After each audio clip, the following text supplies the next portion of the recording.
Saving Cade. Written by Victorine E. Liskey. Narrated by Liz Krane. Chapter 1. Meg glanced at the rearview mirror for the 10th time.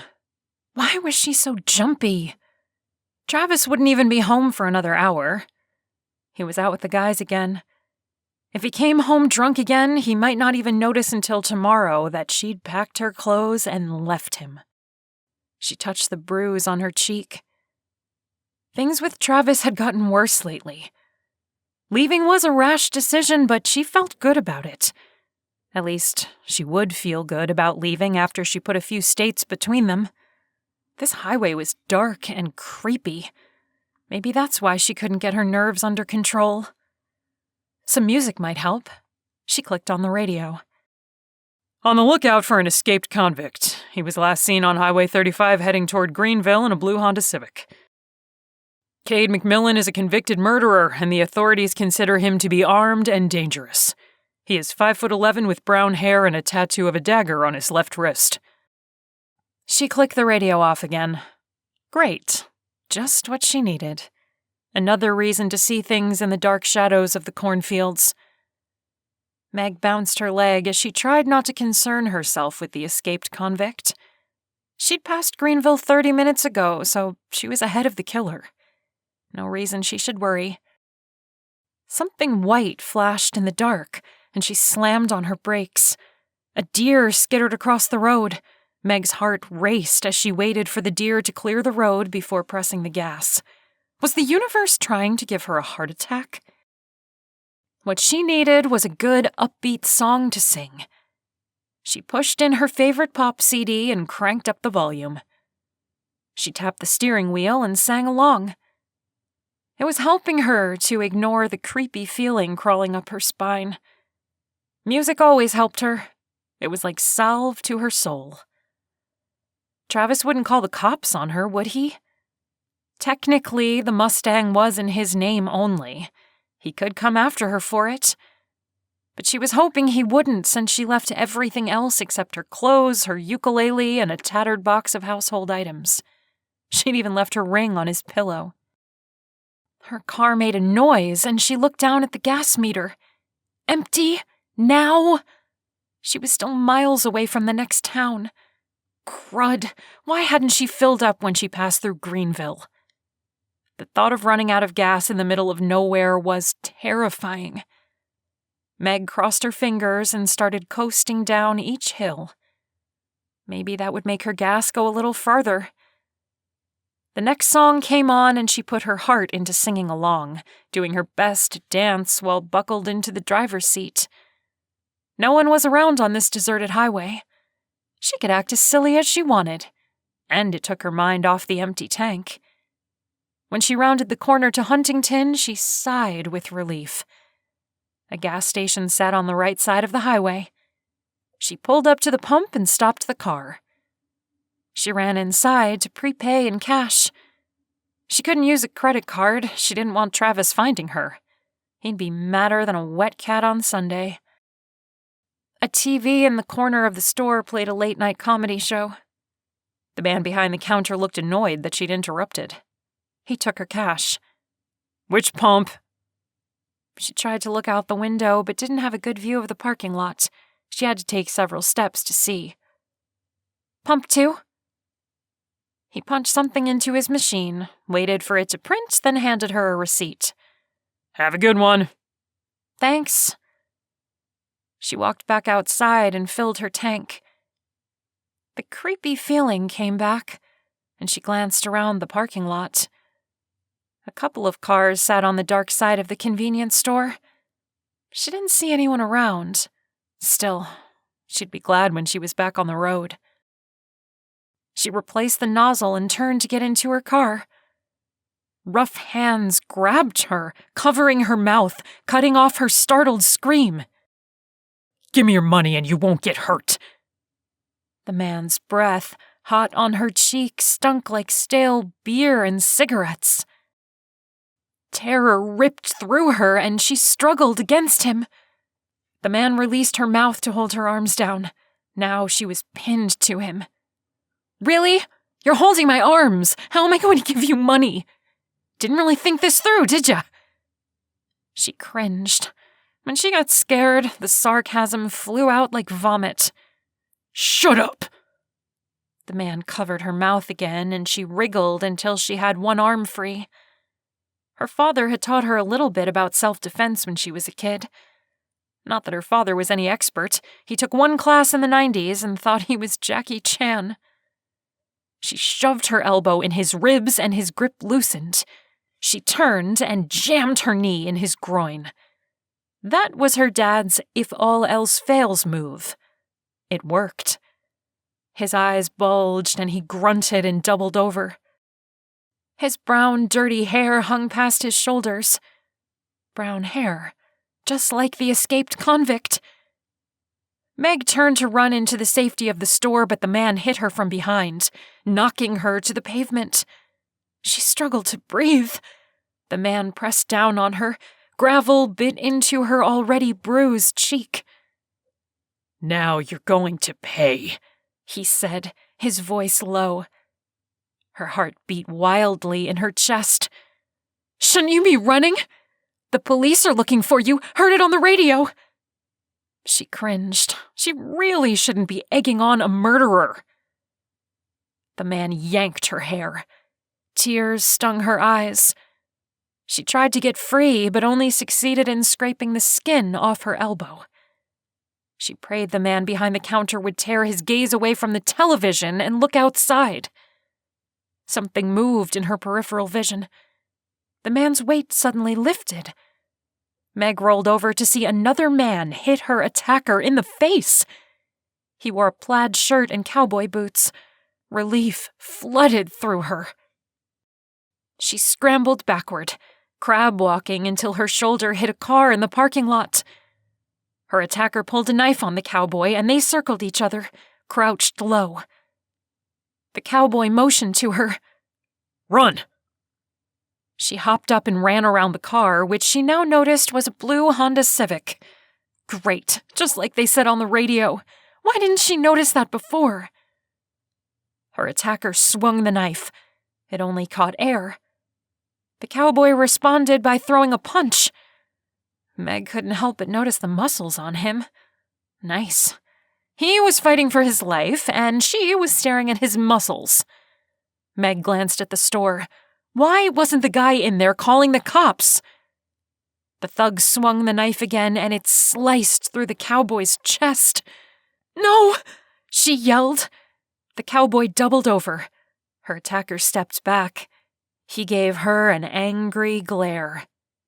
Distant sirens sounded. The greasy man turned and ran down the street, tossing the knife into the gutter. Meg ran to the man who had saved her. His shirt was turning red with blood. Are you okay? The man grunted. I'm perfect. Never been better. The cops were coming. The last thing she wanted to do was stick around to be questioned by them.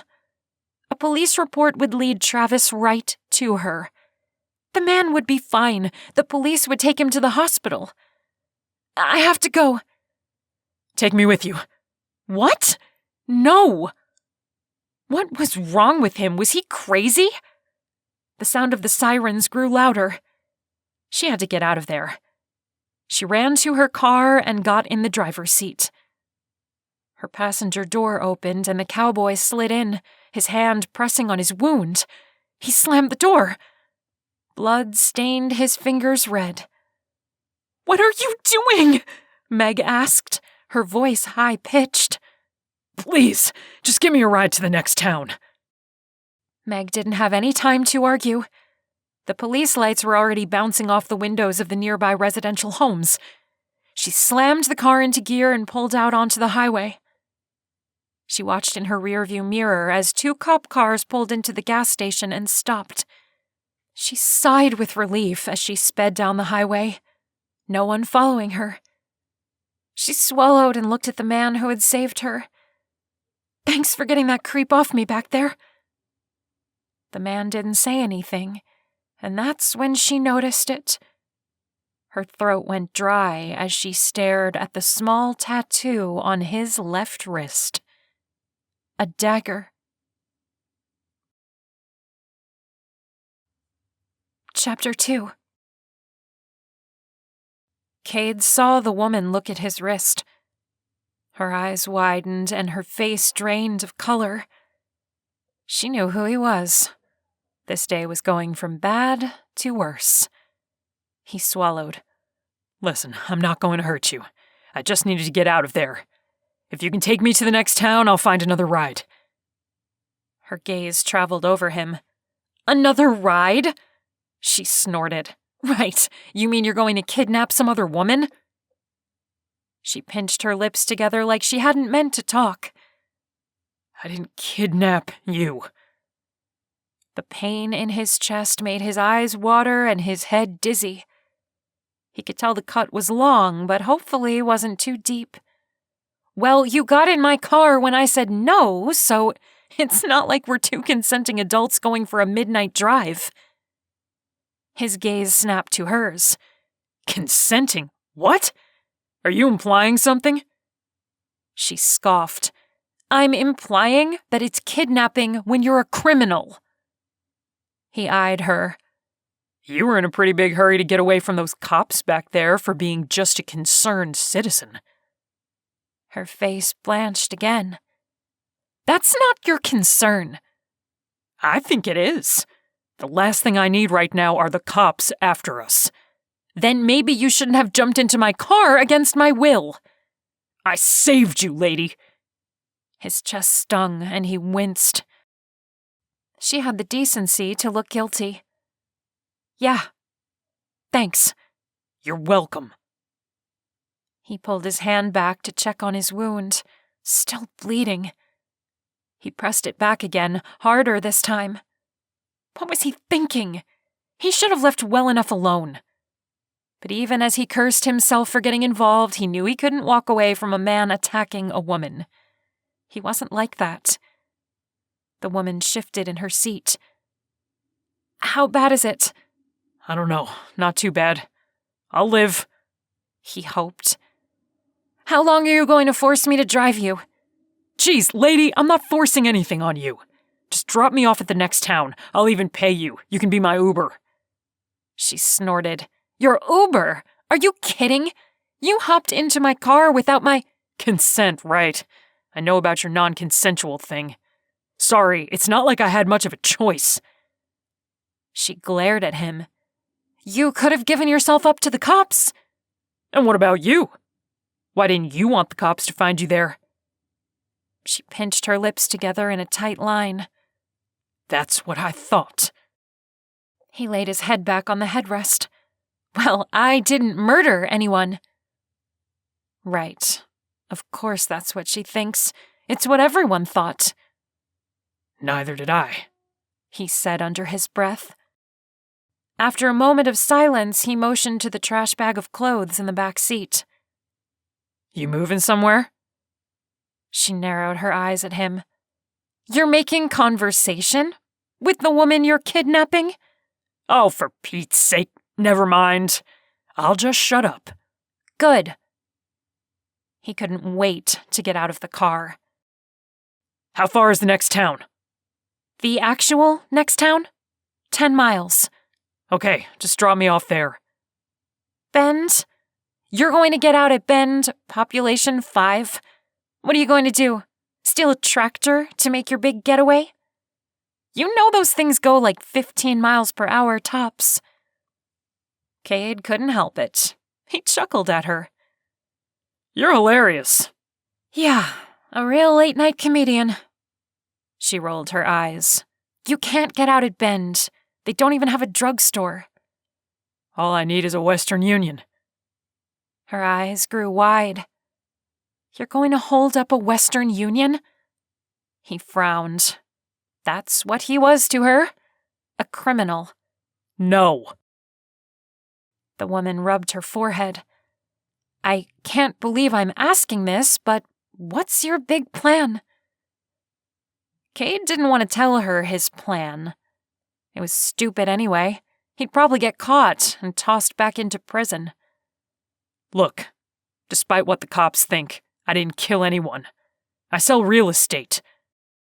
She eyed him skeptically. So, you're not a cowboy? Another chuckle erupted. No, I borrowed these clothes. I've never lived on a farm. I buy and sell corporate offices. Oh my gosh! You're that rich dude that offed his girlfriend 3 years ago. I didn't. Yeah, right. I know, you didn't kill her. Then why was the bloody knife found in your house? And that was the part he couldn't explain. He sighed. I don't know. She squinted at him. You look different. Yeah. Prison will do that to you. No, it's your hair. It's shorter. And you don't have that goatee thing going on. Cade pulled back and checked his wound. The bleeding had slowed quite a bit. He really needed stitches, but going to a hospital was out of the question. You don't look so good, she said, concern on her face.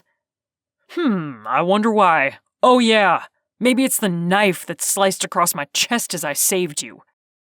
She frowned at him. She was a bit roughed up herself. Cade motioned to her. What about you?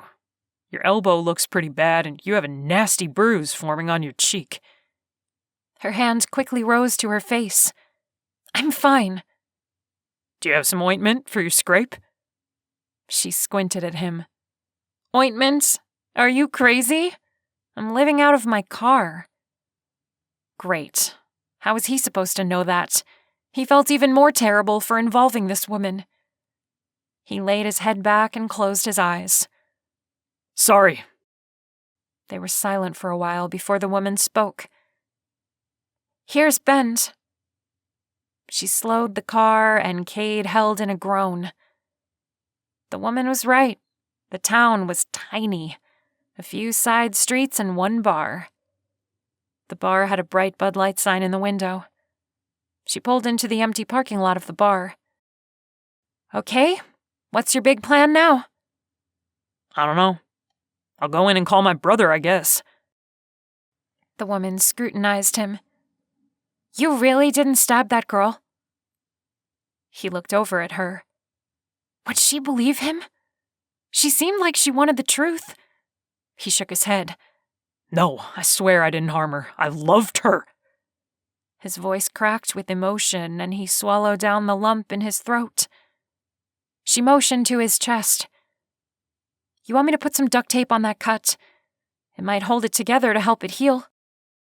You have some? She nodded. In the back seat. He scrubbed a hand over his face. Thanks. She got out of the car and rummaged in a box in the back seat. When she got back in, she held a roll of duct tape. Lift your shirt. Cade did as he was told, wincing at the pain. The woman sucked in her breath. You really should have stitches. I can't go to the hospital. I know. She tore off a strip of tape, and he closed his eyes as she pressed it to his skin. Okay, that's the best I can do. Thanks, he repeated. He pulled the shirt down. He'd need a new one. Hopefully the bar was dark. Maybe no one would notice the blood. The woman sighed. Okay, fine. You can come with me to the next town. You're in no shape to go anywhere. He looked at her. Would she really take him with her? Then what? I'll get you cleaned up. Then you can go call your brother. He nodded. Thanks.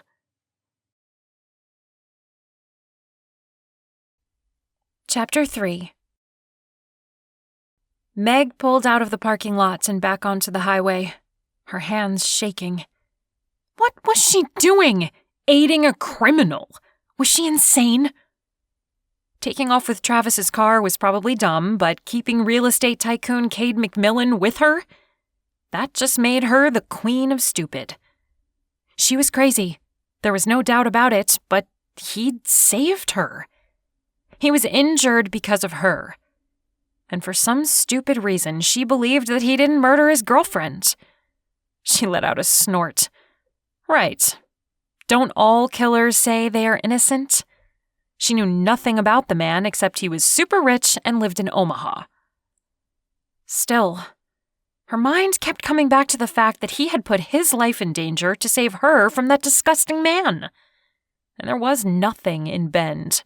She couldn't leave him bleeding in the parking lot of a bar. Cade moaned. Meg rummaged under her seat and pulled out a bottle of water. Here, you'd better drink it. He opened the water and took a sip. He put it in the cup holder, then stared down at his shirt. It was a bloody mess. There's a Walmart in the next town. I'll run in and get you some new clothes. She glanced at him. I'm Meg, by the way. Thank you, Meg, he said, his voice gravelly. The name's Cade. Yeah, I know. Silence once again filled the car as she drove. It would be another 20 minutes before the next town. It was after midnight, but adrenaline was keeping her awake. Cade continued to sip the water. He leaned back and put his hand to his chest. Has it stopped bleeding? I think so. That was a relief.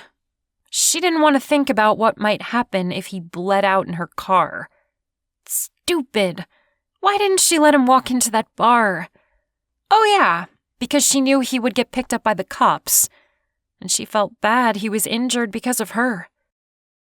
Nice car. The '88 Mustang was Travis's baby.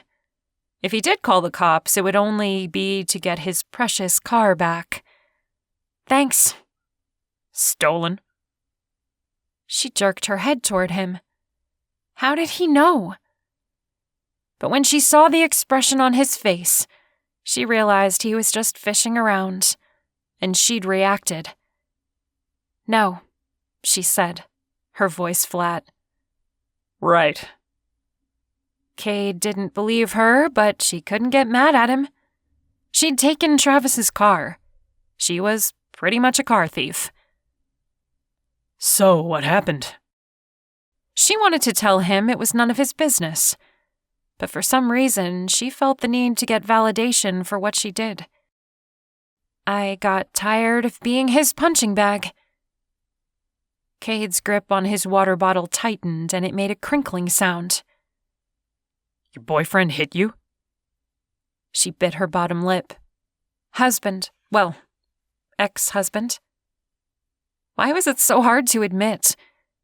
Maybe because marrying Travis had been the worst decision of her life. And maybe because it made her look like another stupid woman who wouldn't leave her abusive spouse. Cade looked like he wanted to rip apart something. How long? How long what? How long did that go on? He said, a hard edge to his voice. Meg drew in a breath and let it out slowly. I've been with him on and off since high school. We married young. Too young, I realize now. And when it got bad, I filed for divorce. I thought it was over between us, but he convinced me to go back. Admitting that was hard, but Cade didn't seem judgmental. He gave her a long, searching look. No going back this time? No, she said quietly. She'd had enough. He was not going to change. Cade settled back into his seat. If you're married, then it's not stealing. His name is the only one on the registration. He got the car in the divorce settlement. It's his. She hadn't wanted to take his car, but the only other option was taking a bus, and she didn't have enough cash to do that and rent an apartment. They drove in silence for a while before Cade turned to her. Are you in any danger? Only if Travis finds me. Then we better make sure he doesn't find you. Her heart pounded. Lee? He stared at her, an expression on his face she couldn't quite read. I can help you, if you let me. Meg stared at the man. He was crazy, right? What can you do? The police are after you. I have a place in Colorado. It's not owned by my parent company and it's not in my name. No one will look for us there. Her hands grew sweaty on the steering wheel. I thought we were going to part ways in a few minutes. He broke his gaze. If that's what you think is best, I'll disappear. No one will know you helped me. Thoughts tumbled around in her head as she turned off the highway toward the brightly lit Walmart parking lot. She was stupid to even consider going with him, right? He really could have murdered that girl. She didn't know him at all. But what would Travis do if he caught up with her? She wasn't sure. She pulled into a parking space and stopped the car. What kind of a place is it? He gazed at her. She couldn't help but notice his emerald green eyes. It's a 6-bedroom house. Plenty of room for 2 people. I don't know. I think I'm crazy to even consider going with you. Cade sighed. I'm not a killer. I was framed, and I got close to finding out who was behind it before I was convicted. If I can just dig into it a little more, I should be able to prove there was fraud going on in my company, and who was behind it. He glanced at her. I won't hurt you. I can protect you. Meg shut the engine off. I'll think about it. Sit here. I'll be right back. Okay. Meg left him in the car. The cool night air smelled like rain was coming, which was a bizarre thing to notice given the fact that she had an escaped criminal sitting in her vehicle. She entered the store and ran to the bathroom before grabbing a cart. She didn't have a lot of money, so she tossed a discount package of white t-shirts in the cart. Large should fit the guy. She also bought a baseball cap that said, "World's Greatest Dad." It might be best if Cade wore it. Who knew what photo they were circulating on the television? Then she grabbed a package of wet wipes, some painkillers, and a few snacks. She had no idea when he'd eaten last. After she checked out, she parked the cart and grabbed the grocery sacks. All that for less than $20. She walked back to the car and got in. "Here you go," she said, handing him the wet wipes. "Clean up as much as you can out here, then you can go in and wash in the bathroom." Yes, ma'am. Cade unbuttoned the plaid shirt he was wearing. She tried not to stare at his abs. Too late. Holy cow. He must have been in the prison gym every day. The thought made her bulk. She grabbed the t-shirt package and the hat and held the sack out. "Put your trash in here." It took a few minutes for Cade to clean up. When he was done, she gave him the baseball cap. "I thought maybe this would help people not recognize you." Good idea. He pulled on a clean t-shirt and slipped the hat on, pulling it low. Then he got out of the car. I'll be right back. She watched him walk into the store. It was hard to believe he borrowed those jeans. It looked like they were made for him. She stuffed the grocery sack full of dirty wipes in the back seat and scolded herself for ogling Cade. He could be a murderer. She had to pull herself together. Exhaustion settled in and her eyelids grew heavy. The time was catching up to her. It was after 1 a.m. now. They needed a place to crash. She closed her eyes and allowed herself to relax. She nodded off when she heard the door open. Cade climbed into the passenger seat. Thanks. That feels better. Not quite as good as a hot shower. Great. Now she was thinking about him in the shower.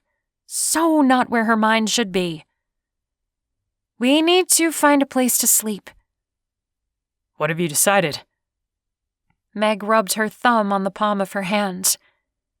"I can take you to your place in Colorado. Then I'll keep going." Cade nodded. Thanks. "I'll look for a rest stop where we can crash." Cade frowned. Why don't I drive while you take a nap? Then we can switch. You're not tired? He tugged on his baseball cap. Nope. Then at least take some painkiller. He got a funny look on his face. Yes, Mom. Meg's face burned as they traded seats and she buckled herself in. What was she doing? She just handed an escaped convict her car keys. She should be terrified. But for some reason, she felt safe with Cade. She reached into the back and pulled out a sweater. After wadding it up, she snuggled up to the door and closed her eyes. It wasn't half bad. The soft rocking of the vehicle put her to sleep. It was a dreamless sleep, one where she knew where she was, but time seemed to pass quickly. When she woke again, the sun was up. She stretched and looked at the landscape. Cade nodded to her. You slept hard. Yeah. You tired? Yep. I thought we could get some breakfast, then you could drive the rest of the way to Colorado. Okay. Meg tried to smooth down her hair, but she was afraid it looked like a mess. How bad do I look? Cade grinned at her, and she realized in the light of day he was quite handsome. You look cute. Great. That means I have smeared makeup and funny hair. She rummaged through the bag of snacks and pulled out a stick of beef jerky. You want one? He held out his hand, chuckling. Sure. Anything eventful happen while I was asleep? Nope. Meg nodded and bit a piece of beef off. The spicy flavor filled her mouth, and she looked closer at the wrapper. She hadn't realized she'd chosen extra hot. Her mouth watered. Cade coughed. What is this? He said around the piece of beef in his mouth. She swallowed. Oops, I guess I bought the spicy kind. He picked up his bottle of water and downed it. He chewed some more. That didn't even help. Meg giggled at the look on his face. Sorry. He kept chewing. You're not sorry. You're enjoying my discomfort.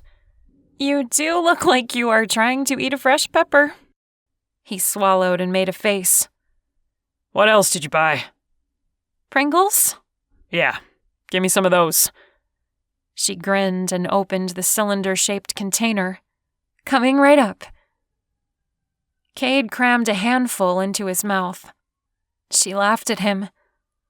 Much better, he said after he swallowed. A few minutes later, Cade pulled into the parking lot of a mom-and-pop coffee shop. I haven't had a good cup of coffee in... He looked at her and cringed. A while. Yep. A reminder that she wasn't sitting next to a regular guy. He was a convicted felon, a murderer, if she wanted to believe the evidence. She pushed down all the warning bells going off in her head. He hadn't tried anything while she was asleep. What could he do in a public place like a coffee shop? She got out of the car and walked with him inside.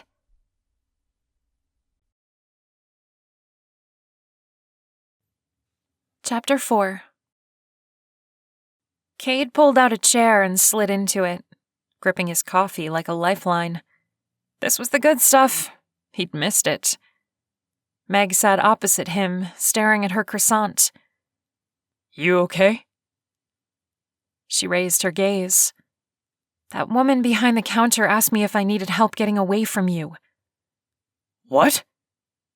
Fear raced through Cade's chest. Did she recognize me? Meg shook her head. She just saw my bruise and, well, we look like this. Yeah, they looked like they were running from the police. Cade shifted. What did you say to her? I told her no and tried to laugh it off, but she's watching us. Meg picked up her breakfast roll and bit into the end. He reached across the table and put his hand on hers. Then maybe we should look like we're a happy couple. A smile formed on her lips. Good idea. Then she threw her head back and laughed. Cade chuckled. Who was this girl? She cracked him up. You're a good actress. She sat up straighter in her chair. Well, I was the lead horse in my third-grade play. Lead horse, huh? I bet you put that on your resume. Of course. Cade liked the way the light was coming in the window, making her eyes sparkle. Meg was a beautiful woman. He hadn't noticed it before.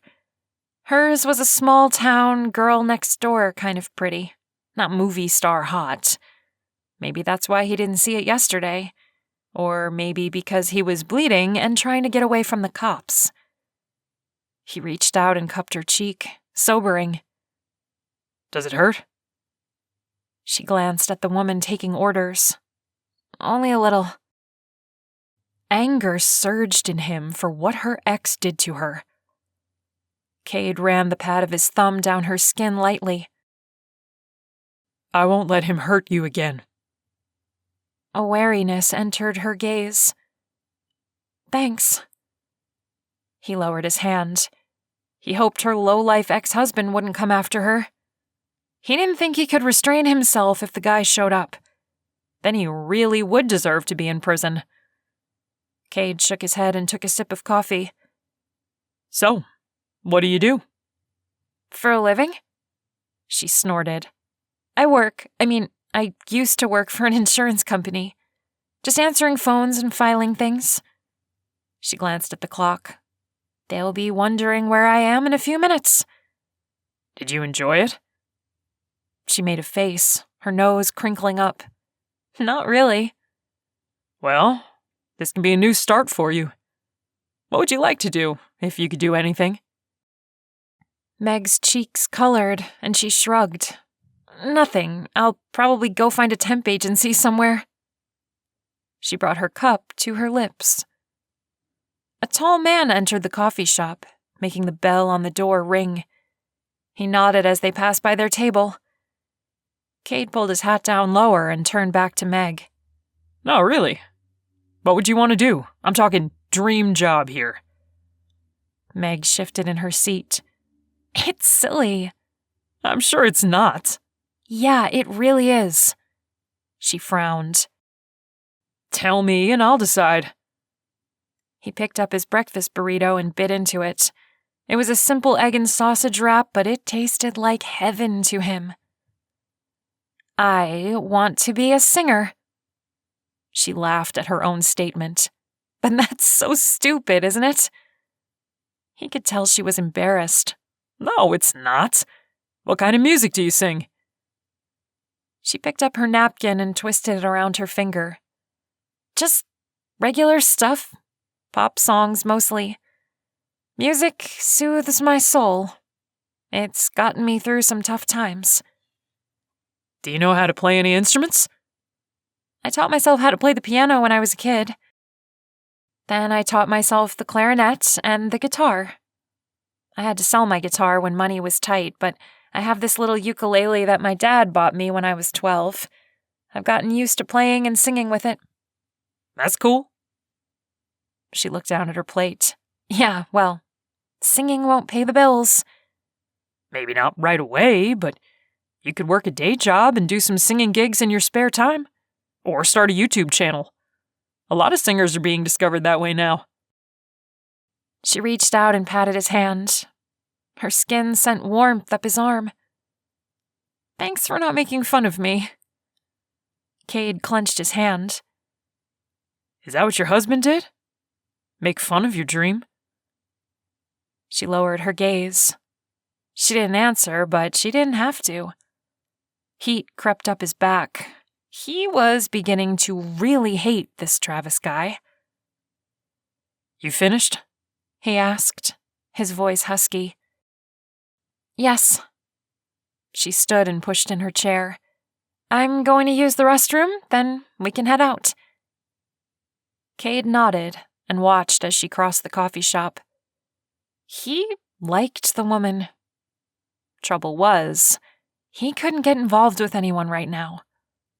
He had enough to worry about without getting tangled up in a relationship. Meg turned off the highway and followed the directions Cade had given her. This house was supposedly some kind of a destination place he and his business partner were going to rent to vacationers, but had never gotten around to renovating. She hoped it wasn't some dilapidated cabin.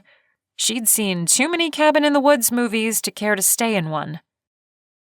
The road turned and twisted through the mountains. Spring had turned everything green, and it was breathtaking. She slowed as she climbed in altitude. The trees on the other side of the road gave way to a large drop-off. The river below sparkled in the morning sun. Driving on the side of a cliff was a little nerve-wracking. She'd grown up in Iowa. There were no mountains there. The view was amazing, though. The farther up they got, the more snow was still on the ground and tops of the trees. She was shocked. She'd never seen snow on the ground in May. When she pulled up to the address, her breath caught. Was that seriously the house? A mansion? The home was 2 stories, had giant pillars extending up to the roof, and a balcony on the second floor. She double-checked the address. "Wow," she said under her breath. Cade stirred, then sat up. "We there?" "Is this it?" She pointed to the mansion. He nodded. "Yep." "Holy cow, Cade! When you said home in the woods, this is not what I was picturing." "Don't get too excited. It needs a lot of work." Meg got out of the car and rubbed her arms as a breeze came through the trees. It was chilly. She walked around the car, staring up at the detailed woodwork on the top. Some of it was chipped, but it was still magnificent. The afternoon sun reflected off the windows. "This is incredible!" Cade opened the back door. "Do you want me to bring in your clothes?" A hot bath and a change of clothes sounded like heaven, but she worried about his injury. "Just leave them for now. I'll get what I need later." Cade nodded and closed the door. They walked up the curved stone walkway. The stone steps had a chunk missing, so Meg stepped around it. Cade moved one of the empty topiary pots beside the door and produced a key. "How did you know that would be there?" "Since I had planned on getting it renovated, I left it there for any workers who would be coming." He unlocked the massive door and motioned for her to go in. Meg entered and had to hold back a gasp. The foyer opened to the top of the second floor. A curved staircase sat on either side of the open area. The style looked like it had been built in the 30s or 40s. She walked across the marble tile, looking at the ornate chandelier hanging down. A set of Victorian chairs sat on either side of a rug. Cade flicked the light switch on and off with no effect. "They've shut the power off. Figures." Meg froze. "What? Is the water off too?" "Probably. I'm guessing Zane had it winterized after I got arrested." Her dreams of having a hot bath swirled down an imaginary drain. Cade walked further into the foyer. "You can have your pick of the bedrooms." "Is the whole house furnished?" "Yes, although I didn't have a chance to take inventory." "Well, at least there was that." Cade motioned to the stairs. "Want me to give you a tour?" "I'd love one. This place is incredible."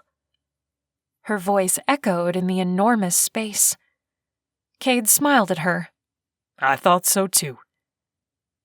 She turned away from his smile. The way his eyes crinkled was making her stomach get all fluttery, and she didn't want to be thinking about Cade that way. She was only there until she could get her feet under her. Cade took her up the stairs. He opened a door. "This is the master bedroom." It looked like it belonged in a museum. The huge 4-poster bed held a canopy and looked like it was made from a deep mahogany wood. The ensuite bathroom was almost as large as the bedroom. She pointed to the jacuzzi. "That's not original to the house." "No. The people who owned this before had added in bathrooms to each room, and The kitchen is modernized as well. The rest, I think, is original. There were 6 bedrooms upstairs, and Meg picked the one next to the master bedroom. It was smaller, but after she removed the dust covers, it wasn't in terrible condition. A couple of the bedrooms had stains on the ceiling indicating a leak, and one window was broken, but someone had taped it up. She followed Cade down the stairs. "It's cold in here," she said, hugging her arms to herself. Sorry, no heat. Cade walked into a room off the foyer. It had a massive fireplace, 2 couches, and several chairs around an ornate rug. I'll start up a fire. Maybe that will help. She nodded. The house also had a billiards room, a library, a swimming pool and hot tub, which were both drained, and a sunroom with a fantastic view of the woods behind the house. The kitchen was indeed modernized, although without power, so they had no way to cook. The downstairs bathroom had a large clawfoot tub, probably an original from when the house was built. Cade rummaged around and found a few things they could use. Among them were a box of matches and a cast-iron Dutch oven. There's a fire pit out back. At least we'll have some hot meals. Meg nodded, not too thrilled about having to cook over a fire when there was a double oven and a huge gas range in the kitchen. Okay. They made a shopping list, and Meg ran to the little shop in the town about 30 minutes away to get essentials and some food. When she got back, Cade had a fire going in the great room. It had increased the temperature in the room by about 10 degrees. She carried the grocery sacks into the kitchen and set them down on the marble countertop. Cade walked in from the back of the house. A red spot on his shirt caused her alarm, and she ran to him. "You're bleeding again." Cade looked down at his t-shirt. I didn't realize. Before Meg could think, she touched the spot. Her fingers came back wet. "We should fix this up properly. I brought some bandages." Cade didn't look too happy about her suggestion, but nodded anyway. All right. "Take off your shirt." He gave her a funny look before he pulled his t-shirt over his head. Meg tried not to swallow her tongue. How could he get even more buff than the night before? This guy had some amazing muscles. And why was her heart racing like she was a schoolgirl with a crush? She needed to bandage him up and get away from him before she did something stupid.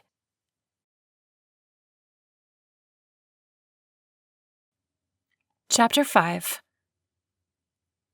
Cade swallowed as Meg examined his chest. Her feather-light touches made him go crazy. Are you going to rip that tape off? Think I should? She seemed concerned as her blue eyes looked up at him. Probably. She bit her bottom lip, and he realized he liked it when she did that. He wasn't sure why. He tried not to stare at her lips. She motioned to the other room. "Maybe you should sit down for this." Let's go in the great room. She pulled out some first aid supplies and some antiseptic with lidocaine from one of the grocery sacks. Cade inwardly groaned. This was going to sting. A lot. He walked through the house to the room with the fireplace and laid on a couch. The heat from the fire warmed him. Rip it off fast, he said, taking in a deep breath and gripping the cloth of his t-shirt. He closed his eyes. Meg peeled a small corner of the tape off, and he waited for the pain. When she didn't pull, he peeked at her. Are you going to do it? Yes. She didn't move. I just don't want to hurt you. We have to. Pull it off. Okay. Meg swallowed and closed her eyes. Wait, don't close your eyes. You should watch what you're doing. Why do I need to look? I'm just yanking. He didn't have a good reason for her. All right, just do it quickly. He closed his eyes and waited. He could hear her breathing, and then came the sudden rip of stinging pain. He sucked in a breath but managed not to yell. Okay, now will come the worst part. He gripped the back of the couch with one hand. The fabric was worn. Go ahead. She sprayed the antiseptic on his gash, and fire erupted on his chest. He couldn't help the scream that tore from his throat. With everything in his power, he held onto the couch so he wouldn't leap up and knock Meg over. Sorry! She dabbed at the cut with her cloth. It will be over soon. He clenched his teeth and breathed in deep. The smell of the antiseptic almost gagged him. He tried not to think about what she was doing until she was done cleaning his wound. Then she used the butterfly bandages to keep the cut together. At least the stinging was over. As she worked, he tried to ignore the feeling of her hands on his chest. Outside of the pain, her touch felt amazing. Man, he needed to get himself under control. Finally, she taped some gauze on it to catch the blood. There, you're all fixed up. She patted his chest. He grabbed her hand. The warmth of her skin radiated through him. She blinked and looked away, but he tilted her chin toward him and she met his gaze. Her eyes were the color of the sky on a cloudless day. Thank you. She swallowed. You're welcome. He let go of her hand and she stood, gathering the first aid supplies. He sat up. Just don't tell anyone I screamed. It would ruin my reputation. She snorted. Yeah, I can just imagine what your reputation was in prison. A rich guy like you tossed into the clinker with all those hardened criminals. He sobered. He didn't want to think about prison, or how he'd almost been killed twice. Yeah. She ignored his tone. I bought a ham for us. I figured it would last a few days at least. He stood, tossed his t-shirt on the couch, and followed her into the kitchen. Ham sounds delicious. Her gaze flickered to his bare chest. And I got potatoes. We'll have a feast. She picked up the package of t-shirts she bought yesterday and tossed them to him. Then she pulled out a spray cleaner and started spraying the countertops. She must have spent quite a bit of money at the store. He wondered how much she had left. He pulled a clean shirt on over his head. I'll need to get my brother to wire some cash. Maybe I can run into town this evening. Meg shot him a worried look. Aren't you tired? Exhausted. Then worry about it tomorrow. He scratched at his stubble. It was probably best to wait, so he didn't run off the side of the mountain if he got drowsy while driving. Okay. She wiped the counters with a rag. If you can get a fire going out back, I'll cook us the ham. Will do. He'd been chopping the wood while she'd run to the store. It wouldn't take long to get a fire going. Meg looked like she wanted to say something else but hesitated. What? He asked. If we could find a lake or something to bathe in, that would be nice too. There's a stream about 30 yards out back, but it's water from the melting snow, so it's freezing. Disappointment settled across her features. Oh. Maybe I can bring up a few buckets and heat it over the fire. Then you can sponge bathe. She gave him a smile. Okay.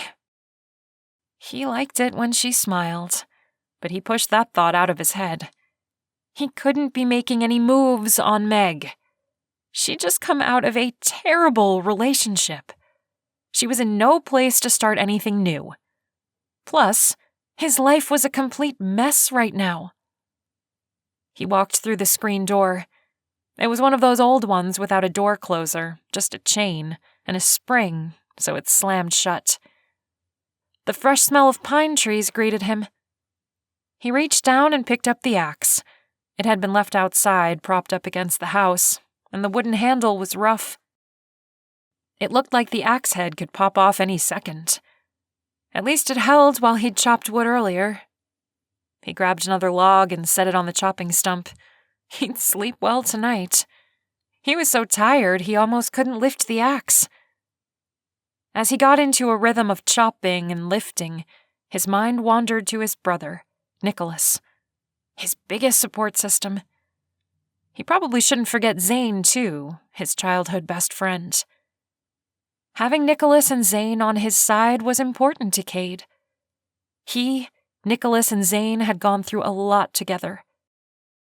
Zane had grown up in the foster care system and had spent every summer pretty much living at Cade and Nicholas's house. He was like another brother. Cade swung the axe down, hearing the satisfied thwacking noise as it chopped cleanly in half. His childhood had been ideal until his mother died. Nicholas had turned to drugs, and Cade had buried himself in schoolwork. After college, Cade built himself a successful business, hiring Zane as soon as he could afford it. And he and Zane watched as Nicholas spiraled out of control with his addiction. When Nicholas was finally at rock bottom, Cade had dragged him to rehab, promising him a job if he got his life back together. It had worked. Nicholas pulled himself out of his addiction. It took a while, but eventually he stepped up to the plate and took over a large part of the company operations. He was a totally different person now. Cade needed to call his brother. Nicholas would send some cash. What he really needed was access to the company files. If he could buy a cheap laptop, he could finish what he'd started 2 years ago, before Angie was killed. Whoever set him up was also the one stealing from the company. He was sure of it. A shrill screeching sounded from inside the house, and Cade dropped his axe and ran. He found Meg in the kitchen, screaming and hopping around on one foot. He grabbed her shoulders. "What's wrong? Are you hurt?" "No." She pointed to the cupboard under the sink, her movements frantic. "There's a family of rats in there." "Hey, don't worry. I'll get them out." He started toward the sink, and Meg fled to the other room. He looked around for something that he could use to chase a rat out of the house and grabbed the broom. Using the handle, he opened the cupboard. 6 baby possums stared at him. He jumped back. "They're not rats," he called to Meg. "What are they?" she yelled from the other room. "Baby possums." He wasn't sure how he was going to get them out of there. It looked like they had chewed a hole through the floor where the pipes came up. "Do we have any gloves?" "I didn't buy any, but maybe there are some in the closet." He rummaged through a few storage areas before resigning to pull them out with his bare hands. He grabbed a paper bag in one hand and walked back to the sink. He slowly crouched down so he wouldn't scare the little critters. "Where's your mama?" he said quietly as he reached in to grab the first one. Their black eyes stared at him as his hand came near. He picked one up, careful not to get near its mouth. He could see why she thought they were rats. Their long tails were very rat-like. He gingerly picked up each one, placing it in the paper bag. Then he carried them out back and let them go a few feet away from the house. They wandered for a minute before climbing up a tree. "I hope she's up there," he said under his breath. He wasn't sure if they were old enough to be away from their mother, but there was no way a full-grown possum was climbing in under the sink. The hole was nowhere near that size. "All taken care of," he called to Meg. She appeared out of the back door. "You got them out? Did they fight you?" "No, they were fine." "Where did they go?" Meg stepped closer to him, her gaze wary. "Up that tree." Her shoulders relaxed. "Oh, good." "Do you want me to check the other cupboards?" "Would you? I mean, I'm not usually such a pansy. It's just when I saw those eyes staring at me, I kind of freaked." He chuckled. "No problem." He walked back inside and checked the rest of the kitchen for any more unwanted guests. "All clear." Meg put her hand on her chest. "Thank goodness! Where did they come from? There's probably a crawl space under the house. They chewed up through the hole where the water pipe goes. What can we do to plug it up? I'll shove some hand towels in it for now. Maybe I can use duct tape to seal it. Meg looked visibly relieved. Thanks. She walked up to him and gave him a peck on the cheek. It looked like she didn't even think about it until it was done, but then she stepped back, her eyes wide. Oh, sorry. Cade wanted to say he didn't mind. In fact, the words were on the tip of his tongue, but he swallowed them back. Meg was awesome, but he knew nothing could happen between them. He needed to get his life back, and his brother was the key. So instead of saying anything, he ignored it. Happy to help.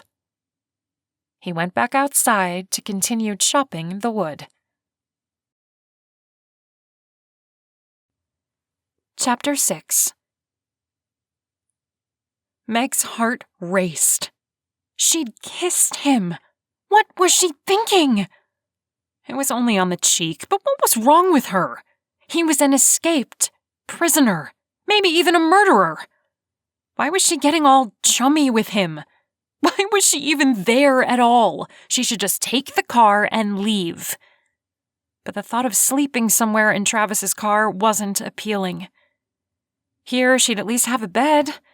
And if she could clean herself up and go to town tomorrow, maybe she could apply for a job and get some money coming in. Then she'd be able to afford an apartment. Meg sighed and grabbed 2 potatoes. If they were going to eat tonight, she'd have to go find the stream. She walked outside the back, letting the screen door bang. Which direction is the stream? Cade pointed to a path into the woods. Follow that. You'll find it. Thanks. She picked her way down the path in her black flats. They were good for working at the insurance company, but not so great for walking down the side of a mountain. She had to maneuver around patches of snow. Before too long, she heard the rushing sound of water. Another 2 feet, and she saw it. Before she drew too near, she noticed a deer standing on the other side of the river. Meg slowed. She didn't want to scare it. She watched as it dipped its head and took a drink. A beautiful creature. Meg stepped on a twig and it snapped. The deer bolted into the woods. Maybe tomorrow she'd see it again. She crouched down by the river and stuck the potatoes under the water. Cade was right. It was freezing cold. She quickly rubbed the dirt off the potatoes and stood, her fingers numb from the brief contact. There was no way she'd be getting in that water. She climbed back up the slope to the house, her shoes slipping in the soft earth. The sound of Cade chopping wood echoed as she neared. Then it silenced. When she grew closer, she realized Cade was piling wood on the fire pit. Meg went into the kitchen and pulled the ham out. She grabbed a knife and sliced open the package, cut off 2 chunks of ham, then placed them in the Dutch oven with the potatoes. She put the lid on top and walked out to where Cade was building the fire. He glanced at her, but then his gaze held. She put the lid on top and walked out to where Cade was building the fire. Hungry? He glanced at her, but then his gaze held. Starved. She set the cast iron oven down on the bricks. Cade motioned to a log with his head. Pull up a seat. Meg dragged the log over to the fire pit, then sat on it. It wasn't bad for a makeshift seat. Cade finished arranging the small sticks in the bottom of the wood pile. Then he lit a match and held it to the kindling. He turned to her. Where are you from? Iowa. Did you grow up there? She nodded. All my life. He chuckled. This must be different then, being up in the mountains. It's colder. The fire dwindled and blew out, so Cade lit another match. The altitude will do that. He glanced at her. You need a sweater? I need a hot bath. Wow. She hadn't meant to sound so cranky. It wasn't his fault the house had no hot water. Cade lifted one eyebrow. When I talk to my brother, I'll see if he can get the water and electricity turned back on here. Meg really didn't want to ask this, but it came out anyway. How long are you planning on being here? Cade lit another match. I don't know.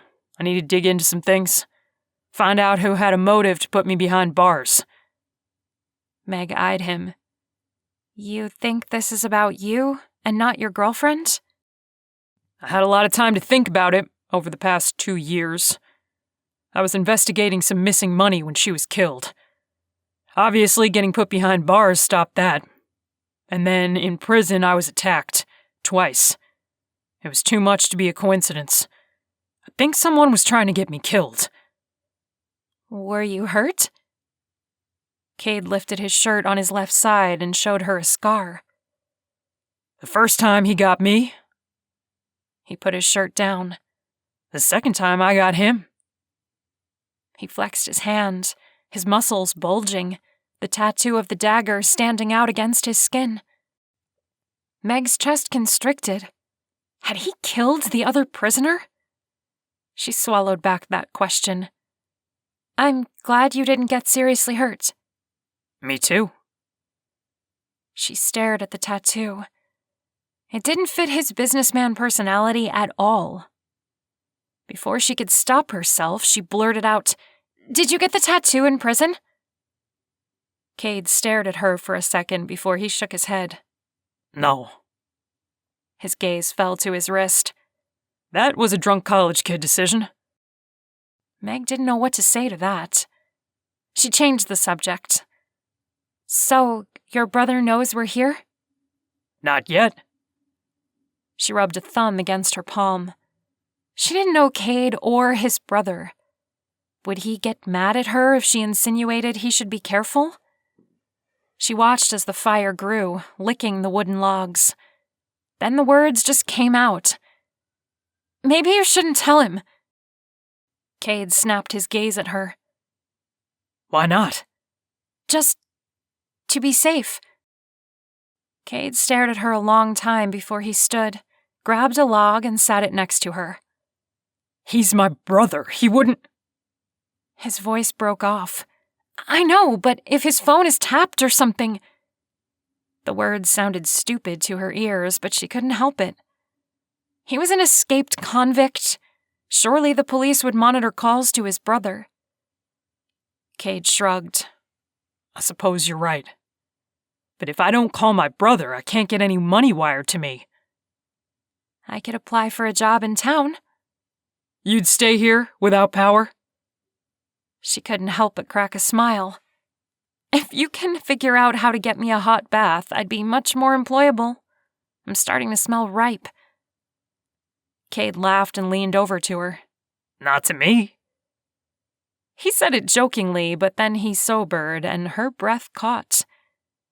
He was too handsome, too close to her, and her heart was pounding 1,000,000 times a second. She playfully shoved him. You creep. His laughter rang out through the trees. Okay, all kidding aside, I'll see what I can do. Thanks. Cade picked up an iron tool and lifted the Dutch oven into the fire. I've only seen those things suspended. Is it okay like that? In the fire? Cade sat back down. Sure. Usually you just heat up some coals and put those on the lid and around the oven, but we don't have any. This will have to do. It will cook it enough for us to eat. She looked at him sideways. How do you know so much about this stuff? I thought you were a city boy from Omaha. My uncle used to take me and Nicholas and our friend Zane camping when we were kids. Nicholas, your brother? Yep. Cade scratched his jaw. I remember one time Zane and I were around 9, and Nicholas was maybe 7. Uncle Hal had taken us up to the Niobrara River. Our campsite was near the top of a hill. It was beautiful, until it started raining. We grabbed our things and got into the tent. Uncle Hal told us stories until we fell asleep. When we woke up the next morning, we were confused. The tent was at the bottom of the hill. Apparently, Hal had forgotten to stake the tent, so the rain had washed us down the hill. What? Meg laughed. I had no idea that could happen. Cade grinned. As kids, we thought it was the funniest thing in the world. Nicholas wouldn't stop talking about it. I think he told about 50 strangers that summer about our tent sliding down the hill as we slipped. Zane got the biggest kick out of that. Meg liked the way Cade's green eyes sparkled in the setting sunlight. It made her stomach flutter. You must miss your brother. His smile faded. I do. He looked like he was going to say something else, but he swallowed the remark, and Meg let it go. If there was tension between them, she figured it was only natural. Cade was convicted of murdering his girlfriend. That's bound to drive any family apart. What about you? What's your family like? He asked. My parents are both gone, and I have no siblings. I've never been close with any extended family. I'm pretty much alone. She didn't mean for it to sound so pathetic, but after she saw the pity in Cade's gaze, she wished she'd said it differently. Cade placed his hand on Meg's shoulder, and tingles erupted over her skin. She hadn't expected her body to react in such a way, and she leaned back to break contact. Unfortunately, she leaned too far, and her log stool tipped, causing her to fall backward. She let out a shriek before she hit the ground, knocking the wind out of her. Cade jumped to her side. Are you okay? He asked it with a straight face, but the corners of his mouth were twitching. I think I bruised something. She sat up. He looked her over. Your back? Or don't tell me. You bruised your butt, didn't you? She whacked his arm. My pride. I was going to say my pride. She rolled her eyes at him. Oh. He chuckled as he helped her. He sat her log upright, and she took her seat. Thanks. The sun hung low enough in the sky now that long shadows were cast over them. Cade wiped his hands on his jeans. I bet our dinner is done. Meg stood. I'll go get the plates. She walked into the house and was surprised at how hard it was to see already, even without the sun completely down. At least she'd bought some candles. She grabbed 2 plates from the cupboard and opened the silverware drawer. After her eyes adjusted, she pulled 2 forks out. Cade had fished the oven out of the fire and was opening the lid with his metal rod when she came outside. I don't have anything to dish it up with. I'll go grab something. Meg went back inside and rummaged around in the drawers until she came up with a spatula and a serving spoon. She went back outside and dished food for them both. They sat on the logs. Meg cut into her potato with her fork. It was soft and fell apart easily. Sorry there's no sour cream or butter. This is kind of a lame meal. Cade stabbed a piece of his ham and lifted it to his mouth. After chewing, he smiled at her. Tastes great to me. Something about the way he was looking at her warmed her, and she blushed at the compliment. I'm glad. Meg had to agree. After not eating anything but snacks for lunch, this was a decent supper. The ham practically melted in her mouth, and the potato curbed the gnawing hunger in her belly. She went inside and grabbed 2 water bottles, then handed one to Cade. Maybe when we're out of water, we can fill these up from the stream? Cade made a face. Only if you want to get sick. Seriously? Stream water can make you sick? He shrugged. It's a gamble. We're in nature. Animals use the water too. Better not to do it if you can help it. Meg was stunned. All right. I'm glad you said something. He unscrewed the cap and took a long drink. His Adam's apple bobbed as he swallowed. Why did that make those butterflies come back? Strange. She was acting like a silly schoolgirl. Meg cleaned up their plates while Cade tended to the fire. She went into the dark house. She'd just have to be careful around Cade. It made absolutely no sense to be attracted to him.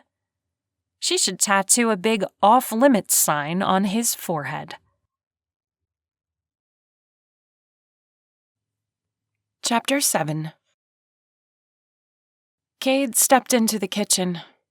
The fading light outside made the house quite dark. Meg struck a match and lit one of the jar candles she'd bought. She handed it to him, then lit another one. Her skin glowed in the soft light of the candle.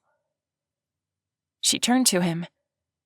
"I'm tired, so I'll be going to bed. I'm guessing that's where you're headed too." I'm actually heating up some water so you can wash up. I cleaned out the Dutch oven and filled it with stream water. It's in the fire right now. Meg grinned. "That sounds wonderful." I know it won't be much, but you can dip a rag in it and at least scrub off the dirt and sweat. "I could kiss you right now." She meant it as a joke, he was sure, but nonetheless, his gaze dipped to her full lips. He couldn't help it. He'd been looking at them all day. Instead of saying something flirty back, he clamped his jaw shut. He didn't need to be thinking about kissing Meg. She turned from him. "I'll go get a change of clothes." Cade went outside to check on the water. When it was warm enough, he brought it in and took it into the bathroom. He set it down on a trivet he'd placed on the tile floor. Meg entered the room and Cade took the lid off with the tool he'd used to carry in the oven. I'll use whatever you have left when you're done. Meg touched his arm. "Thanks, Cade." He shut the door after he left.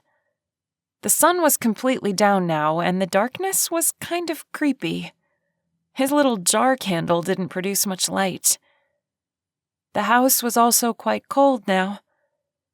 He went into the great room and put 3 more logs in the fireplace and lit them.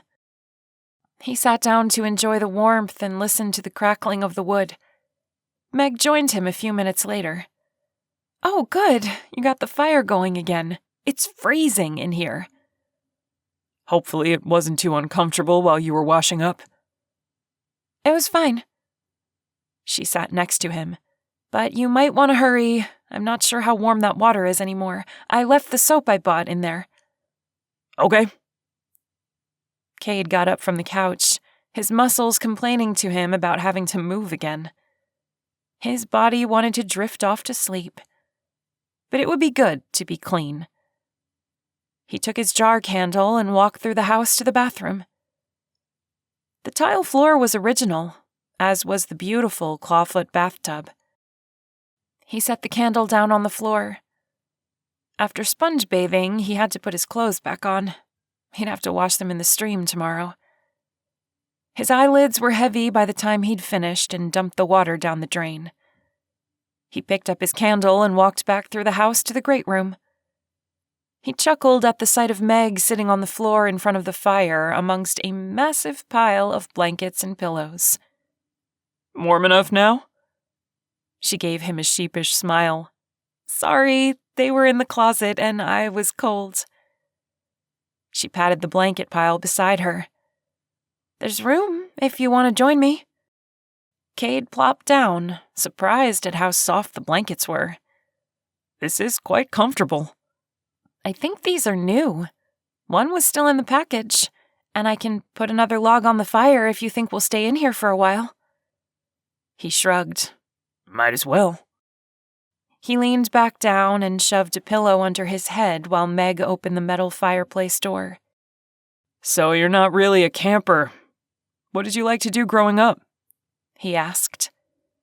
"It was just me and Dad after Mom died. When I was lonely, I made up songs. When I got to be a little older, I wrote them down." "You're not just a singer then, you're a songwriter? That's cool. What kinds of songs do you write?" Meg's cheeks flushed pink. "Just stupid stuff, I don't know. I've never really shared them with anyone." Cade turned to stare at her. "No one?" He wanted to add, "not even your husband?" but the words wouldn't come out. They sounded rude. She shook her head. It's a part of me that's hard to share. Oh, then you write songs for just you, not like something you'd ever sing to an audience? Meg picked at a thread on one of the blankets. I don't know. I guess deep down I don't really think I'll ever have a singing career, so I don't worry about it. Cade could see the longing in Meg's eyes, and it kind of broke his heart to see her not believing in herself. He patted her shoulder. Don't give up on your dreams. She nodded and gave him a little smile, although it didn't reach her eyes. You're right. I've let Travis get in my head too much. I have to get rid of his voice telling me I'm no good. Cade withdrew his hand, mostly because he wanted to clench his fists. Don't let anyone ever tell you that again. He didn't mean for it to come out so passionately. Meg blinked and leaned back on the pile of blankets and pillows. She didn't say anything for a while, but finally, she spoke. Thanks, Cade. I needed that. You deserve someone who will treat you right. Meg sighed and closed her eyes. I know, she said softly. The crackling of the fire and the warmth of the blankets were making his eyes feel heavy. He pulled one of the blankets over him and closed his eyes. What happened to your mom? She shifted. Cancer. Her voice was getting quieter, harder to hear. I'm sorry, he said. He reached over to find her hand. When his fingers touched hers, electricity zapped up his arm. She was warm and her skin soft. That's okay, she mumbled. Cade wondered if they should just sleep there since the upstairs was cold, but before he could voice the thought, Meg's even breathing told him she was already ahead of him. He snuggled into the blankets and was asleep a few seconds later. Meg heard a quiet scratching noise. What was that? I was interrupting her nice dream. She was dancing with Cade at a fancy ball in a large mansion. A gorgeous chandelier hung down, the crystals sending tiny rainbows throughout the room. Cade's solid chest was warm and she snuggled into it. His arms wrapped around her, pulling her close. He smelled like the outdoors with a hint of soap. A rugged smell. Manly. It was making her heart pound. The scratching noise came again, and Meg slowly became aware of herself. Where was she? This wasn't her bed. Then the events of the last couple of days came to her. Oh, she was with Cade in the mountains. She must have fallen asleep in the great room by the fire.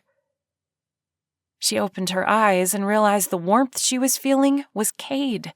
She'd been sleeping on his chest. His arm was wrapped around her. Sunlight streamed in the windows. What time was it? She didn't want to wake Cade, so she moved slowly. His arm dropped off her shoulders, and she sat up. Something moved in her peripheral vision, and she turned to look. A baby raccoon sitting in the corner of the room stared back at her. Meg screamed, and Cade flew up so fast he knocked her over. What? What is it? Meg scrambled to her feet while the raccoon dashed across the room. Cade saw it and picked up a blanket. He tossed it, but it missed, and the raccoon ran under the couch. What kind of a house is this? Meg hopped up on one of the chairs, her legs shaking so much she thought her knees were going to knock together. It's been abandoned for 2 years. Well, where did he come in from? Oops. Oops, what? She shrieked. I forgot to plug the hole under the kitchen sink. Cade picked up the blanket and gave the couch a shove. The raccoon dashed out and Cade ran after it. He followed it out of the room, his footsteps echoing down the hallway. Then she heard a muffled thump. I got him. Meg's heart raced. You didn't hurt him, did you? His voice called through the house. No. Meg waited until she heard the screen door bang before hopping down from the chair. Why did this house have to have so many guests? The screen door sounded again, and the floorboards creaked with Cade's steps. He entered the room, a guilty look on his face. I'm so sorry. Are you okay? Now that her heart had slowed a bit, and the raccoon had been taken care of, it almost seemed comical.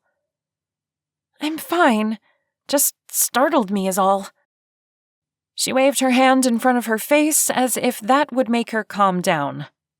Then she felt stupid and shoved it behind her.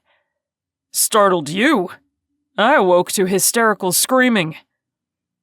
Cade looked like he was trying not to smile. Meg gave him a flat look. I wasn't hysterical. I thought you were on fire until I saw the baby raccoon. She playfully whacked him on the arm. I was not that bad. Cade put his hand on his chest. I think my heart rate is almost back down to just racing. Tomorrow maybe you can wake me by throwing a cup of cold water in my face. Meg picked up a pillow and swung it at him. Cade stepped back and she missed. Oh, is that how this is going to go? He asked, swiping his own pillow. I was not hysterical, she said, swinging the pillow each time, the last one connecting with his face. A puff of tiny white feathers flew out. You're going to get it now, he said while laughing. He swung his pillow and it hit her in the arm. She yelped and swung again. This time it bounced off the top of his head, making his hair stand up funny. She doubled over with laughter. What? He said, the puzzled look on his face making the image even funnier. Your hair! Meg could hardly breathe, she was laughing so hard. Cade dropped his pillow and shoved his hands through his hair until it wasn't sticking up anymore. Better?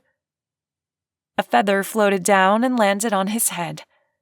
Yes, but now you have a feather on you. She pointed and he tried to knock it out, but missed it. She took a step toward him and reached up to brush the feather off. Her gaze caught his and she stilled.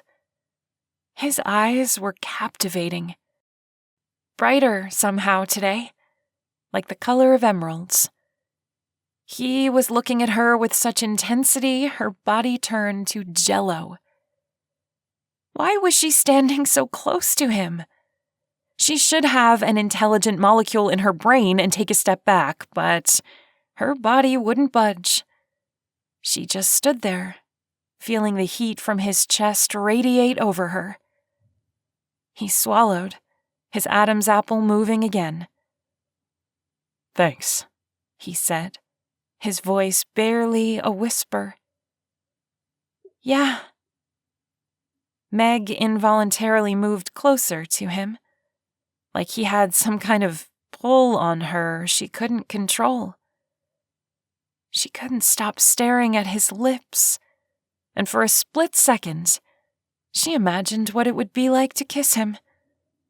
Then she snapped out of it. What was happening? She wasn't about to kiss him, was she? That would not be a good idea. She took a step back and ran a hand through her hair. I guess I'd better get some breakfast going.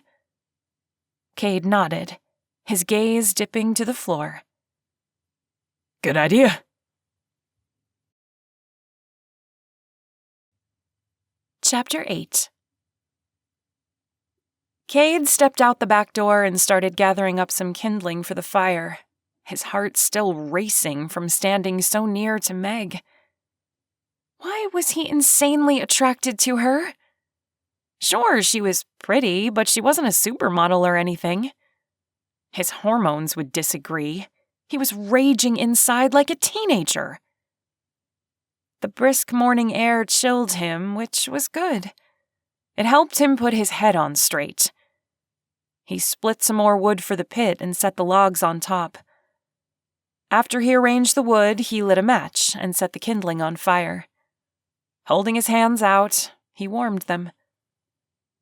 Meg opened the screen door and stepped out onto the patio, a frying pan in her hand.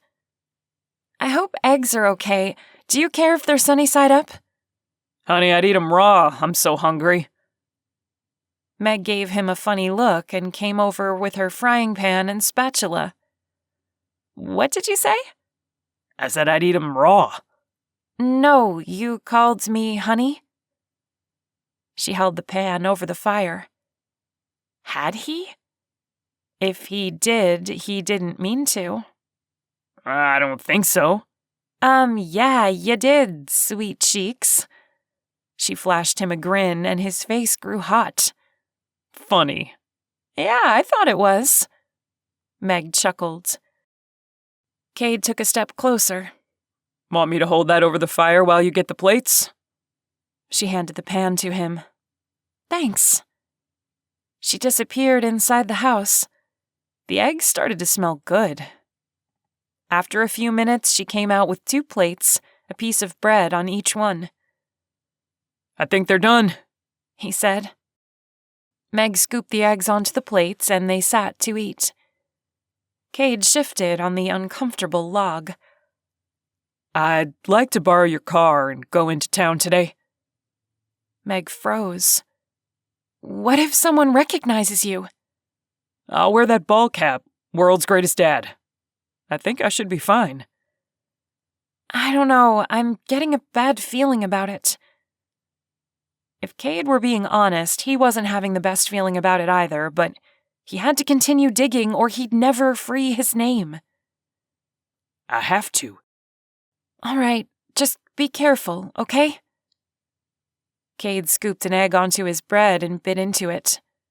Promise. The food tasted delicious.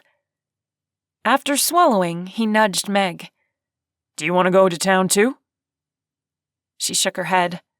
I was hoping to apply for a job, but my hair is nasty. I need to clean up before I can do that. She looked so depressed, Cade almost reached over and gave her a hug, but he stopped himself. I have an idea. What? Meg looked at him.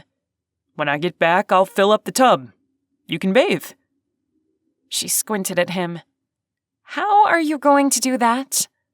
Leave it to me. Well, a bath sounds divine. Meg smiled at him.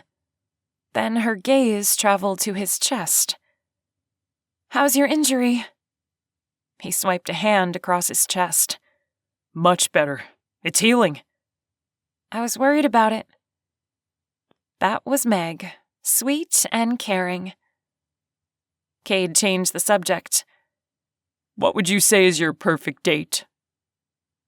Not that he wanted to date her, but he was curious if she was a dinner and movie kind of girl or maybe more adventurous. Meg got a funny look on her face. April 25th. Cade cocked his head to the side. What? Because it's not too hot and not too cold? You know, all you need is a light jacket. He wasn't sure what to make of her answer.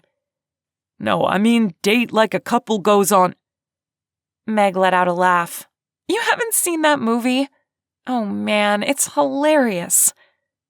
Cade was completely confused now. What movie? Miss Congeniality? Sandra Bullock? Have you seriously not ever seen that movie? He was starting to feel stupid. Nope. Well, we'd better fix that. She must have realized what she'd said, and the situation they were in, because her face paled and she glanced around. I mean, once we get power or something. Yeah. He dug back into his food, feeling foolish. Why had he asked such a stupid question? They weren't in a normal situation. He was a fugitive. He couldn't take Meg on a date. He had to lay low. It was probably stupid for him to even go to town today, but he couldn't just hide here forever. He had to prove his innocence, and he had to keep his hormones under control. He stood and turned his back on her. Good luck with that. He walked toward the house. I'll be going then. Meg's smile faded. Okay. Cade left her sitting there. Guilt constricted his chest, but he shoved it down. He couldn't get attached to Meg. They were nothing to each other. Just a means to an end. He had to think about his next step. Meg watched Cade's retreating back as he disappeared into the house. That was a dumb thing to say. Like she could just sit around and watch movies with a wanted man. How dumb could she be? A blue jay fluttered down and landed on the cement by the back door. It strutted along the walkway for a minute before hopping down to the dirt. It looked a little lost, and Meg couldn't help but identify with him. She was feeling the same way. She needed a job, but she felt like a dirty camper. Her hair was greasy and her clothes smelled like smoke from their fire. She hoped Cade was going to come through with his promise of a bath. How often had she taken her shower for granted? She wouldn't anymore.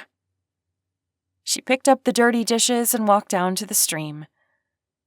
Rinsing them in the cold water wasn't going to get them really clean, but it was better than leaving egg yolk on them to dry.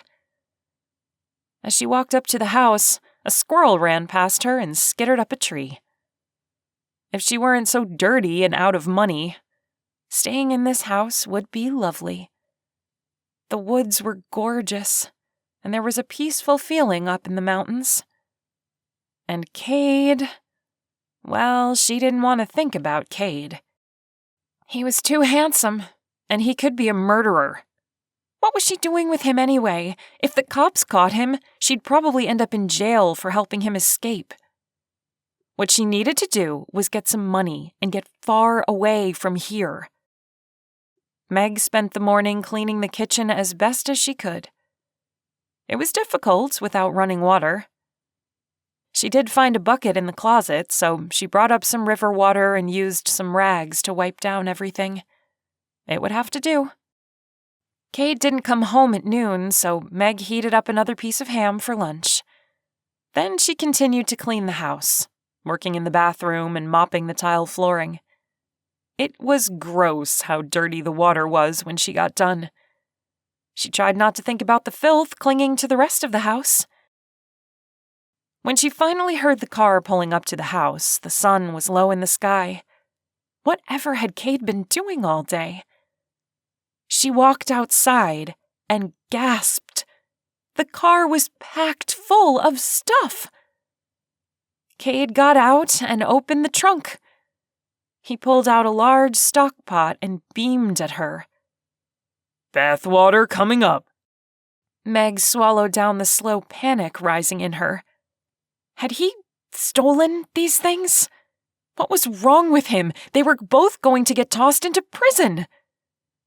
She tried to keep her voice calm. How did you get all this stuff? My brother came through. What? You didn't steal it? Meg couldn't believe those words came flying out of her mouth.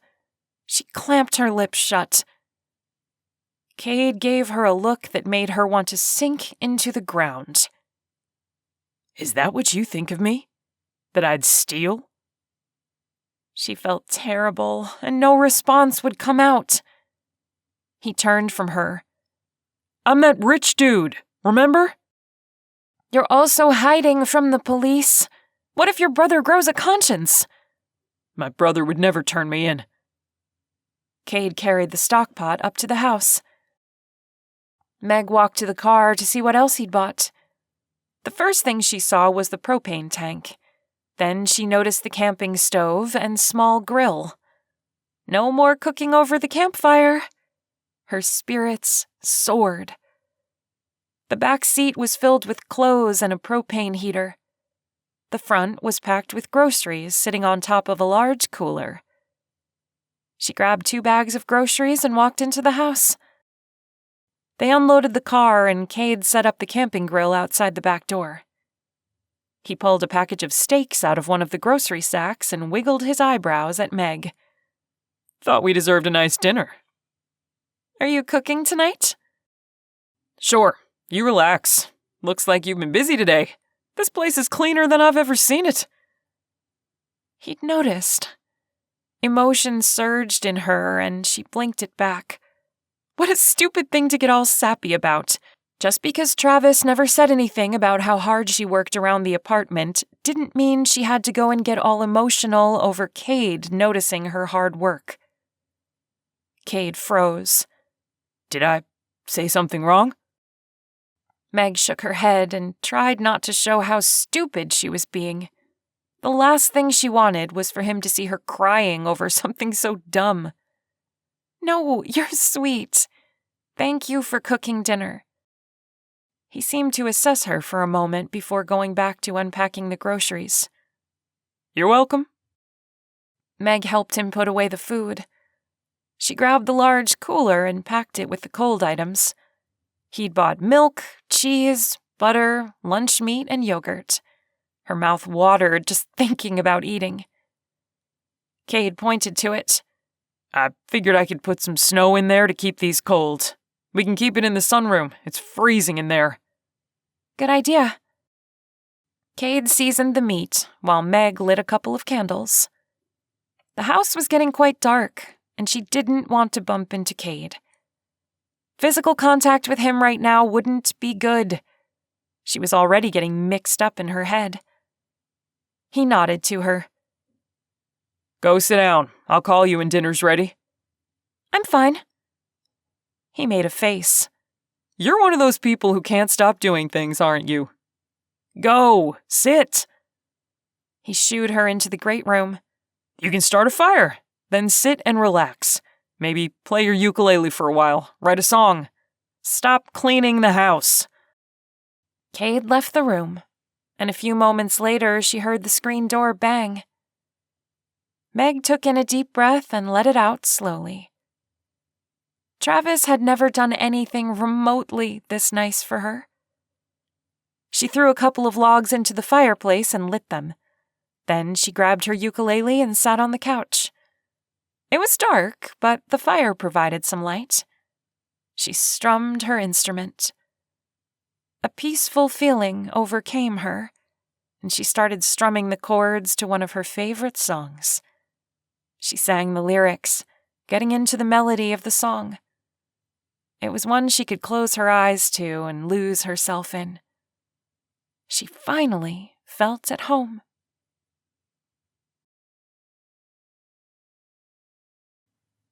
Chapter 9. Cade took the tongs and lifted the thick cuts of meat onto the little portable camping grill he'd purchased. Then he placed 2 corn cobs still in their husks next to them. It barely fit, but he made it work. After he seasoned the steak, he pulled one of the logs over to sit while they cooked. As he sat, he could hear the faint strains of Meg in the great room playing her music. When the meat was done, he put everything on a platter and brought it into the house. He lit all of Meg's jar candles and put them on the table, then set out the plates and dished up the steak and corn. Before he finished setting the table, he walked down to the river and filled the stock pot with water. Then he put it on the camping burner he'd purchased to let it heat up. He'd have to do that a few more times before Meg would have enough for a bath, but he figured he could let it heat while they ate. After the table was set and ready, he walked toward the great room. He slowed as he heard Meg singing. It was a song he recognized, I'm Yours, by Jason Mraz. He stopped in the doorway and listened to her singing. She was curled up on the couch, strumming her ukulele. She looked so comfortable in her own skin. Her voice was amazing, and yet unique. She had a tone to her voice that he hadn't heard before. He stood there, mesmerized. When Meg was done, he entered the room. She yelped and put her hand on her chest. Cade, you scared me! Sorry. Just wanted to tell you that dinner's ready. She set her ukulele down and stood up. Okay. He wasn't sure if she'd be upset that he'd listened to her, but figured it was better to let her know. You have a wonderful voice. Oh, you heard that? A delightful blush graced her cheeks. He pulled a chair out for her, and she sat. The candlelight flickered over her features. Yes, you could go far in the music industry. Meg made a face. Singers are a dime a dozen. I don't think I'm anything special. Cade wanted to argue with her, but just shrugged. I guess we'll see. Someday when you're famous, you'll have to give me props. Yeah, right. She picked up her fork. This smells delicious. Thanks. I've been known to cook a few good meals in my day. She cut into the meat. Women love a man who can cook. Her cheeks colored. I mean, some women. Cade couldn't help it. He laughed. Meg was clearly embarrassed, but she looked adorable. I know what you meant. You don't have to stammer. Oh, yes, I do. She fanned her face. Is it hot in here? It's delightfully cool in here. Cade chuckled and picked up his corn. He spread butter on it, then took a bite. The flavor burst in his mouth. It was the best corn he'd eaten in a long time. Or maybe he was just hungry. He'd skipped lunch. Meg motioned to him. If you could live anywhere in the world, where would you live? Cade chuckled. I actually like living in Omaha. But out here, in nature, I've kind of fallen in love. If I can prove my innocence. He let his voice trail off. Who was he kidding? He had a trial and everything. No one believed him. The bloody knife was in his bedroom. You live here? Meg finished for him. He wiped his mouth with a napkin. Yeah, he said, not wanting to talk about it anymore. What about you? Where would you live? Meg looked thoughtful for a moment. I'm kind of in that situation right now, aren't I? I can go anywhere to get a job and settle down. True. Cade studied her with interest. Where do you think you'll end up? She shrugged in a non-committal way. I don't know. It looked like she didn't want to talk about it anymore. Maybe she was uncomfortable with the uncertainty of her future. Cade could relate to that. The water over the fire probably needed changing by now. He stood. I'll be right back. He poured the hot water into the tub and proceeded to fill the stockpot again. It took a few trips, but after dinner he had filled the tub enough that he was satisfied. Meg entered the bathroom. Her eyes widened as she saw the warm water. I can't believe you did this. Before he could respond, she closed the distance between them, blinking her eyes like she was going to tear up. It's the nicest thing anyone has ever done for me. Cade was a bit taken aback by how moved she looked, especially since she'd been asking him for a hot bath since they arrived. It was nothing. No, it wasn't. She wrapped her arms around him and placed her head on his chest. Thank you. He wasn't sure what to do.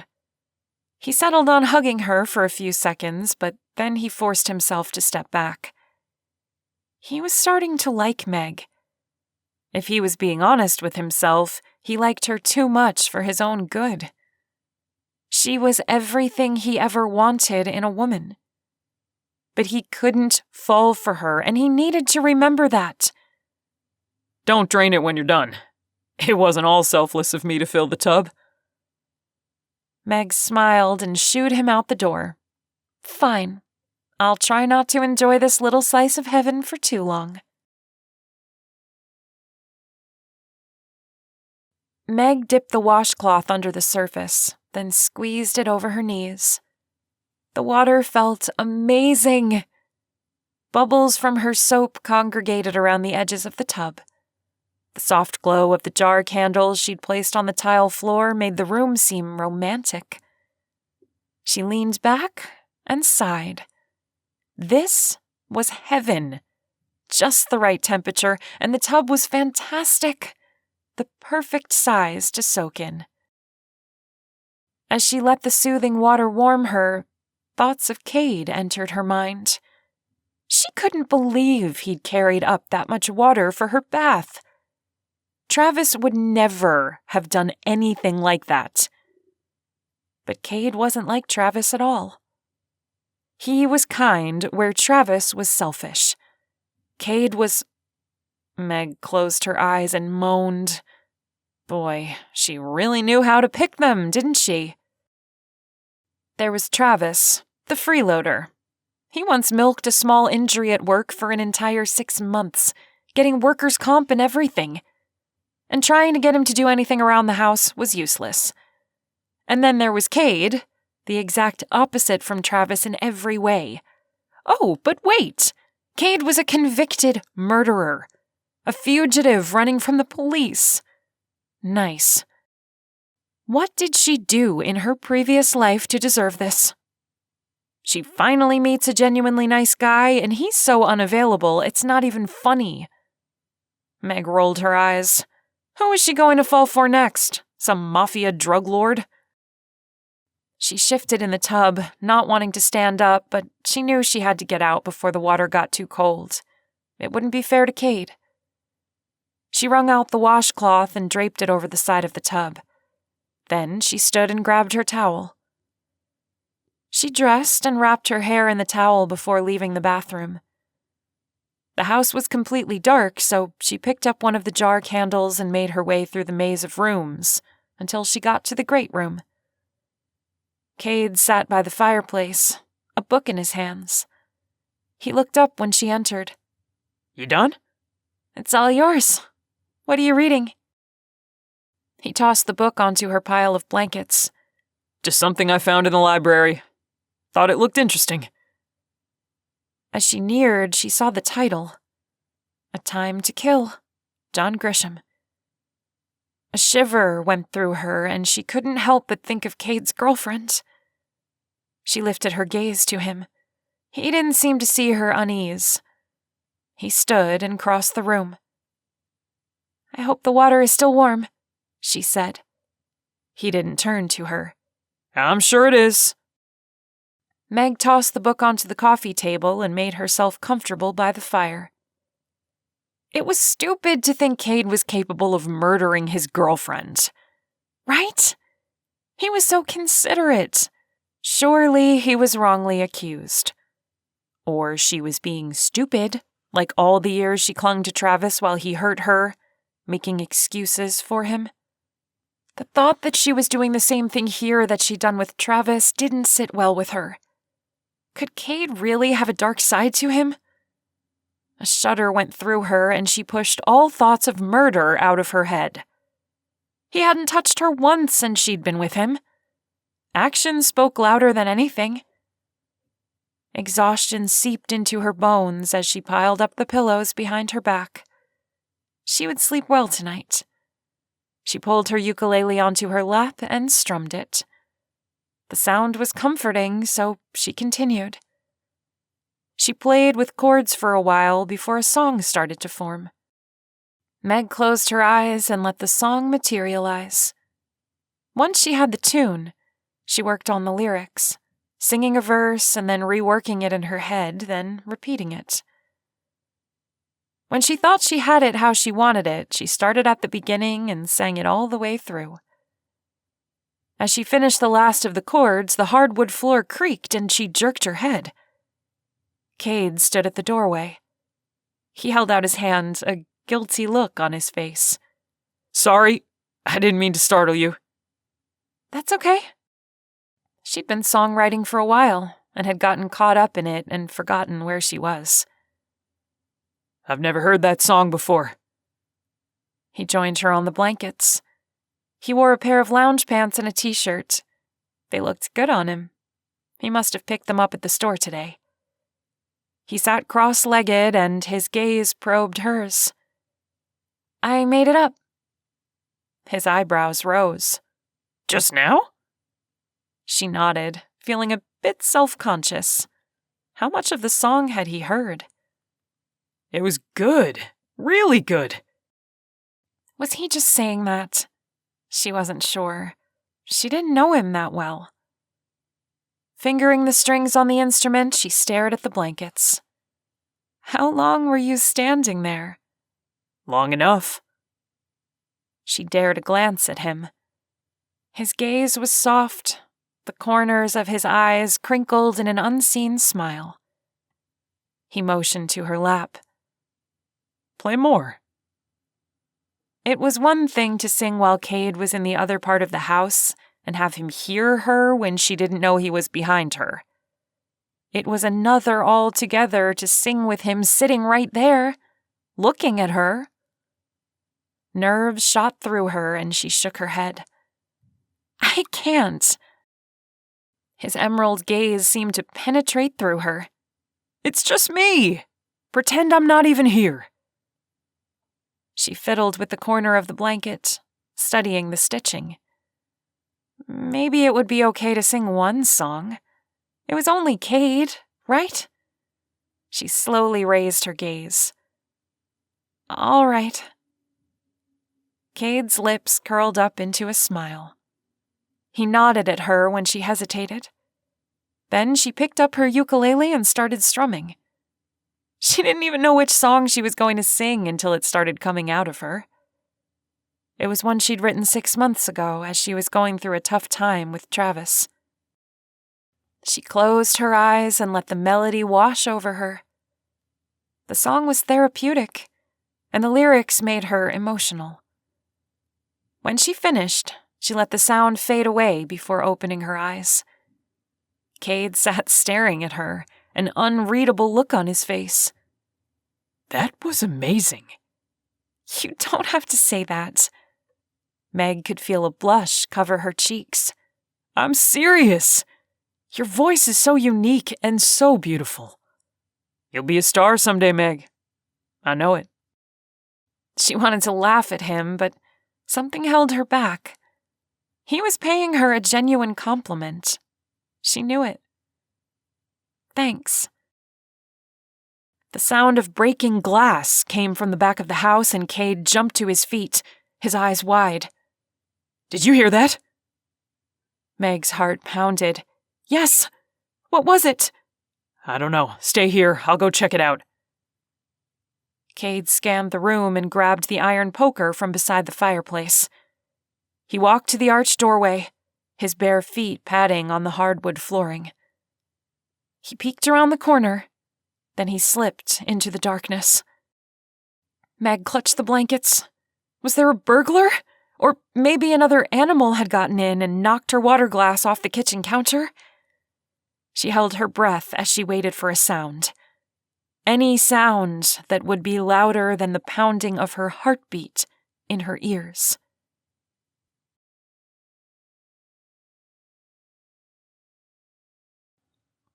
Chapter 10. Cade clutched the fireplace poker in his hand and stepped into the music room. The sound had come from this part of the house, he was sure of it. Moonlight streamed in from the high circular window, hitting the shiny black wood on the grand piano. He scanned the room. The curtains moved, and he froze. Was someone hiding? As he crept across the room, he kept his gaze trained on the bottom of the fabric. When he was close enough, he took the poker and moved the curtain. Cool air rushed at him from an open window. He stared at it. How had he not noticed? He thought he'd checked all the windows.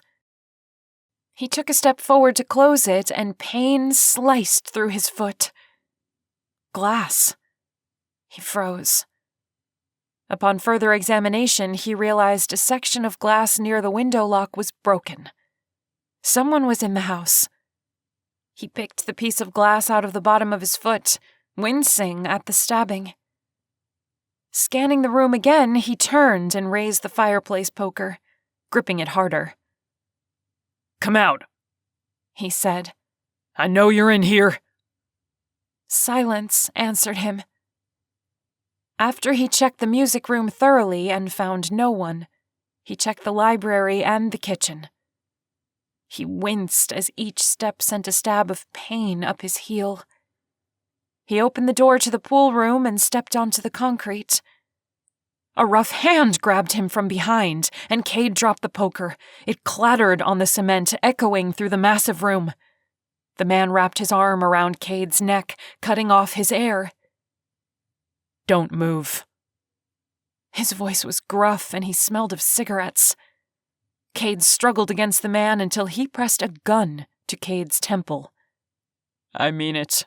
Stop moving. Cade froze, and the man loosened his grip.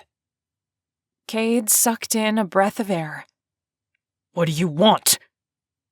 There's a girl here with you. Where is she? Travis.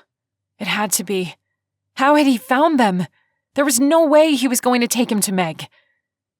Cade nodded, but as soon as the man let go of his neck, he turned and threw a punch. His fist smashed into Travis's jaw, his head snapped back, and Cade grabbed for the gun.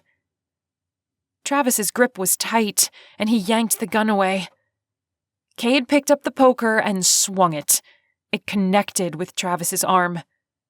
He cried out, and Cade made another grab for the gun. Stop fighting or you'll regret it, the man said as Cade desperately tried to get the weapon away from him. I'm going to call the police. Cade couldn't call the police, but Travis wouldn't know that.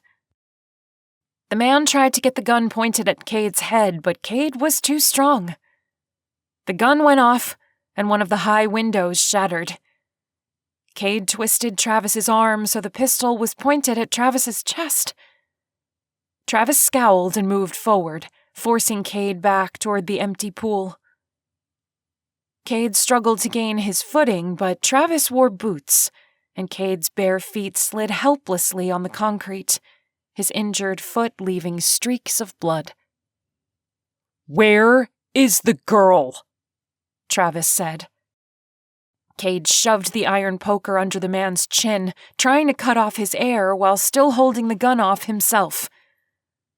What do you want with her? The man snarled. I don't leave witnesses. Cade's foot was to the edge of the pool. He could feel the rough corner.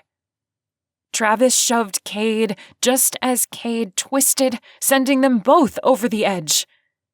Travis hit the dry cement. Cade landed on top of him, the gun still pointed at Travis's chest. A shot sounded.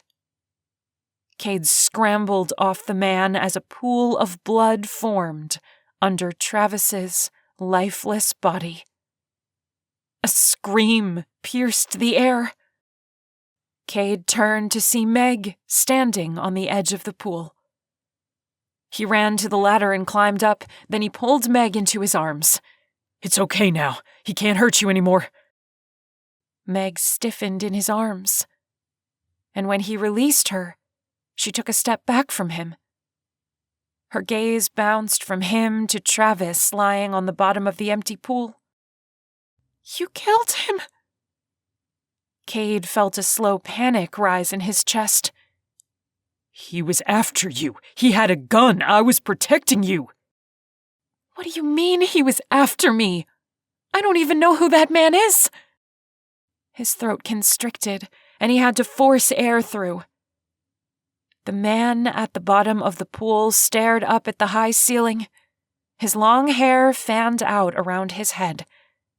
He had a scar under his left eye. That's not Travis? No! Meg stepped back again, her face a deathly white. You killed a stranger. Meg's words filtered through the fog in his brain. If this wasn't Travis, who was he? Had Travis sent him? He took a step toward Meg, but she shied away from him, staring at him with wide eyes. Cade swallowed the bile burning his throat. He broke into the house. He had a gun. Meg didn't move, didn't even acknowledge he'd spoken, and Cade grew desperate. He would have killed both of us. It was self-defense, I swear. She seemed to snap out of whatever trance she was in. Yes, of course. She turned from the pool as if to shield herself from the grotesque scene. You had to. We have to get out of here. Meg's gaze snapped back to him. What? Someone knows we're here. Your brother? She whispered as her hand flew to her face. No, Travis. How would Travis know where we are? He can barely figure out how to cook a microwave dinner. How could he track us? A sick feeling started in Cade's belly. She was right. He had told his brother about Meg and exactly where they were. It only made sense that Nicholas had sent someone. But Nicholas couldn't. Could he? It was his brother, his own flesh and blood. I don't know, he finally said. Maybe. All I know is we're in trouble. Cade peered down at the man still clutching the gun. They needed protection. Even though it was almost too disturbing to think about, he started down the ladder. What are you doing? Getting the gun. Meg's high-pitched voice echoed through the room. You're going to touch him? Cade knelt, careful to avoid the pool of blood. I have to. We need to be able to defend ourselves. Meg didn't say anything else while he pulled the gun out of the man's hand and climbed back up the ladder. We need to leave, now. Meg swallowed and nodded. Okay. Just grab your essentials. We have no idea if anyone else is coming. You're limping. Is that blood? Cade didn't stop. It's nothing. We have to hurry. It's not nothing. You're hurt. Meg pulled on his arm until he slowed. How bad is it? Not bad. I just stepped on some glass. It will heal. Let me clean the cut before we leave, then. Panic rose again in him. Let's clean it after we get to a hotel. Right now, we have to get out of here. The gun felt heavy in his hand. Meg seemed to quickly calculate something in her head before she nodded. All right. He rushed to gather his clothes and some toiletries, stuffing them into a duffel bag along with the cash his brother had wired. He pulled on his shoes, not even bothering with socks. Meg grabbed her ukulele and headed toward the front door. Is that all you're taking? Most of my clothes are still in the back seat. This is all I care about. Cade blew out the jar candles. All right then, let's go. When they got to the front door, he grabbed Meg. Wait! Let me go first, in case that guy wasn't alone. Meg jumped back. You think there could be more of them? I don't know, but it's best to be careful. He opened the door and scanned the front yard, holding the gun. A black truck sat next to Meg's car. He couldn't see anyone in the windows, so he crept out onto the front steps. I think we're okay, he whispered. But wait there for me. Once I get to your car, I'll drive up and you can get in. All right. She handed him the keys. Don't take too long. I'm jumpier than a hamster hopped up on caffeine. He made a face at her. What? She shoved him forward. Just go! Cade crept toward the Mustang. Nothing moved inside the truck. As he neared, he could see the truck was empty. Relief flooded over him as he unlocked the Mustang and took the driver's seat. He tossed his bag into the back along with the gun and cranked the key. After the car started, he shoved it into drive and floored it. He jerked to a stop beside the front steps. Meg got into the car and slammed the door. He pulled out onto the driveway, then followed it to where it connected to the road. I think we're okay. No one else was in the truck. I think he was alone. She tugged her seatbelt over her and clicked it into place. Where will we go? It doesn't matter. Anywhere. I have money now. Cash? Cade nodded. How much? $10,000? Meg choked. You have $10,000 in cash? Yes. He concentrated on following the twisty road down the mountain.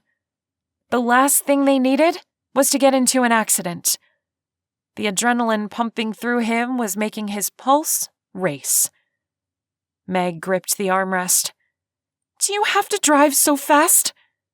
I want to get as far away from here as I can. Speeding will only get you pulled over. By a cop? You're a wanted man with a murder weapon and $10,000. Cade slowed the car. You're right. We don't want to get stopped. Meg rubbed her forehead, a frown on her face. What's wrong? She cringed and shook her head. Nothing. No, tell me. He gripped the steering wheel so hard it felt like he was going to pull the thing off. We're both fugitives now, aren't we? A wave of guilt crashed into Cade. He'd pulled Meg into this. She was innocent. He was the criminal. He was the one who had run when he saw the chance. He'd dragged her into this crazy world. He sighed. No, you're not. She gave him a flat look. I'm aiding and abetting. I could go to prison for running with you, helping you. She was right, and he suddenly hated himself for what he'd done. He should never have involved this woman in his life. He should have taken off on foot instead of climbing into her car. His life was in shambles, and now he'd dragged Meg into it. He could have gotten her killed. Cade clenched his jaw. Maybe he could make things right again. He could get her settled in a hotel room somewhere. Then, after he was sure she was safe, he could leave. If he left her some money, she'd be fine. His resolve hardened as he saw the desperate look on Meg's face. Don't worry. I'll take care of everything.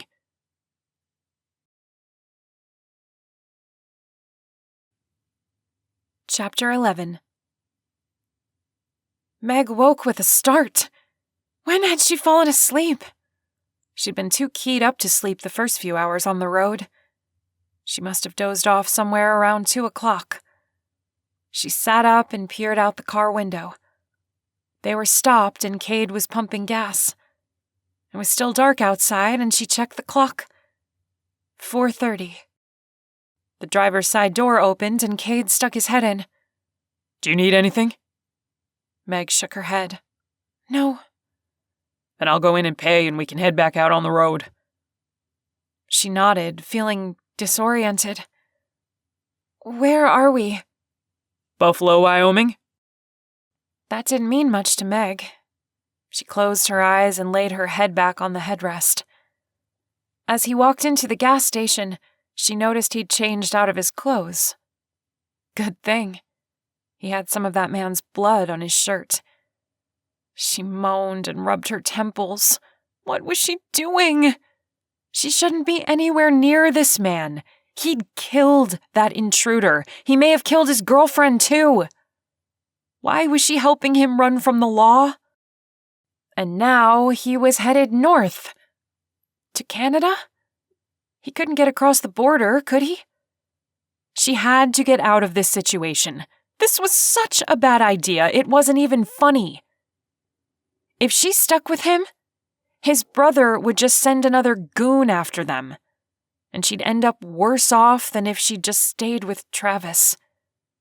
She subconsciously touched the bruise on her cheek. Cade came back to the car and got in. Meg turned to him, concern for him swelling despite her unease. You're still limping. Did you bandage your foot? I stopped at a rest stop an hour ago and cleaned it up. I'm fine. You must be exhausted. He gave her a guilty expression. The adrenaline wore off a couple of hours ago. Let's stop then. She bit her lower lip, unsure if she was making a mistake. Well, another mistake. She probably had been making a lot of them over the last couple of days. Cade's shoulders dropped, and he gave her a small smile. That's probably a good idea. He put the car into drive and pulled out of the station parking lot. I'll find us a place. Meg relaxed back into her seat. She'd be sleeping in a bed soon. She couldn't wait. Cade drove up to a hotel and parked the car. I'll run in and see if they have any rooms. Thanks. Meg closed her eyes and must have drifted off because she jerked awake when Cade came back into the car. He started the engine. There's a convention in town. They only had one room left, but it's a suite with a bedroom, so I can sleep on the couch. For some reason, this small act of kindness touched Meg. Warmth swelled in her chest, and she blinked back the sudden emotion. Unable to speak, she just nodded. No, Cade wasn't like Travis. He parked the car and got out. I'll get your clothes. He handed her the key card and pointed to a door marked Entrance E. Room 234. Meg clutched the piece of thin plastic, another wave of unease going through her. She was being stupid, she knew that. But what else could she do? She needed sleep. Maybe tomorrow she could think things through. She would form a solid plan in the morning. Besides, if he was out to harm her, wouldn't he have done it by now? The hotel room was nicer than Meg was used to. There were 2 bathrooms and a king-sized bed. She slipped off her shoes, then quickly changed into her pajamas, and was asleep before she had time to think any more about her situation. Meg awoke the next morning, sure she hadn't moved at all during the night. She'd been so far out of it she had no idea what time it was. When she checked the clock, she wasn't surprised to see she'd slept past 9. Oh well, she had needed the sleep. The shower felt amazing, and she made a mental note to thank Cade for getting them this hotel room. By the time she was put together, it was almost 10. As she gathered up her clothes, she wondered if Cade had even gotten up yet. She could not hear a sound in the other room. Maybe she should let him sleep. He had been up quite late. She shoved her dirty clothes into the garbage bag Cade had brought in. Thinking about him made her smile. That was what he was like. He did nice things for her without even thinking about it. After she was packed up, she decided to peek in on Cade. She opened the door a crack to look at the couch. It was empty. She entered the living room area of the suite. Cade wasn't there. She checked the bathroom and it was empty as well. Where was he? Then she saw it. A stack of cash sitting on the desk. Her heart sped up as she made her way to look at the note he'd left behind. Meg, thanks for your help. I don't want to endanger you any further. Take this and start that new life you deserve. Don't give up your singing. I want to see you on YouTube soon. All the best. Cade. He'd left. She waited for the relief to come. The relief that she was no longer tied up in a fugitive's life. That she wasn't going to be tossed into prison for helping Cade. But it didn't come. For some reason, her emotions were all jumbled up, and the first one to surface was anger. Why had he left her? Why didn't he say where he was going? She'd helped him in the middle of the night when he had nothing. And now that he had some money, he'd split. But then guilt surfaced. He hadn't left because of something she'd done. He was protecting her. She knew he didn't want her caught up in his mess. She fingered the bruise Travis had left on her cheek. It wasn't as tender. It was healing. Her heart was healing. And Cade had been a big part of that. She looked at the car keys sitting beside the cash he'd left. He was on foot. Where would he go? What would he do?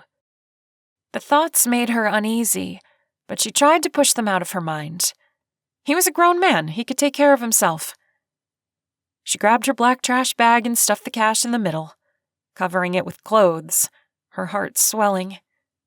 Cade was taking care of her, even in his absence. She had never known a man to be like that. Travis certainly wasn't that kind of man. All Travis cared about was himself. Meg left her keycards in the hotel room and slipped out into the hallway. She swung the trash bag over her shoulder as she headed for the door closest to her car. The sun outside was promising a warm spring day. She opened the trunk and placed her garbage bag in. A man leaning against a truck stared at her as she situated her belongings. Why was he staring at her like that? She closed her trunk and got into the Mustang. He was still staring as she started her car and drove out of the parking lot. It gave her the creeps. She drove down the main street until she saw a brightly lit cafe. Her stomach growled, and she knew she had to get something to eat before heading out. To where, she didn't know. Somewhere she would start a new life, she supposed. The thought made her feel empty. Where had Cade gone? Could she just leave him in this town? The thought of him getting arrested and taken back to prison gave her a shudder. After parking, Meg opened her trunk and took a few bills out of the trash bag, stuffing them in her pocket. She entered the cafe, a bell ringing with the movement of the door. A plump woman behind the counter gave her a warm smile. "What can I get for you, sweetie?" Meg felt instantly at ease with this woman, whose name tag read Betty. She slid onto a stool at the counter. "Are you still serving breakfast?" "All day." "Great, I'll take your bacon and eggs platter." Betty nodded and set a cup in front of her. "Coffee?" "Thanks." Meg looked up at the television. An anchorman was standing in the middle of a hurricane, water hitting his face and debris flying behind him. He struggled to shout into his microphone. As Betty poured the coffee, Meg pointed to the television. Why do they do that? Send people out to deliver the news in the middle of that? Like we can't understand what a hurricane is. Betty chuckled and shook her head. "Seems pretty dumb to me." Meg's mind wandered as she waited for her breakfast. What was Cade doing right now? Had he found transportation, or was he still in town? A man sitting at a table with a laptop open caught her attention, and she knew. Cade's goal was to prove his innocence. He was probably on a computer somewhere, trying to find evidence. She shook her head. Why was she still thinking about Cade? She was never going to see him again. The thought didn't sit well with her. She'd only known him a few days, but they had been intense. She'd really gotten to know him well. He was kind and thoughtful. He was not a murderer.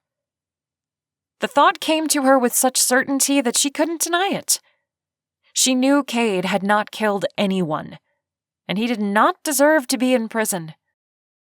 Betty bustled over to her and set down a plate in front of her. The smell of the bacon made Meg's stomach growl. "Thanks," she said, picking up her fork. Betty smiled at her as she wiped the counter space down with a rag. Meg was so hungry she could hardly stop herself from inhaling the food. Before she knew it, her fork was scraping the empty plate. Betty refilled her cup of coffee and chuckled. "Funny, that girl looks just like you." She pointed to the TV with her chin. Meg's gaze landed on the screen and her blood froze. Her Facebook profile photo took up half the screen, with a picture of Cade beside it. The words, "Armed and Dangerous," hung in large lettering across the top.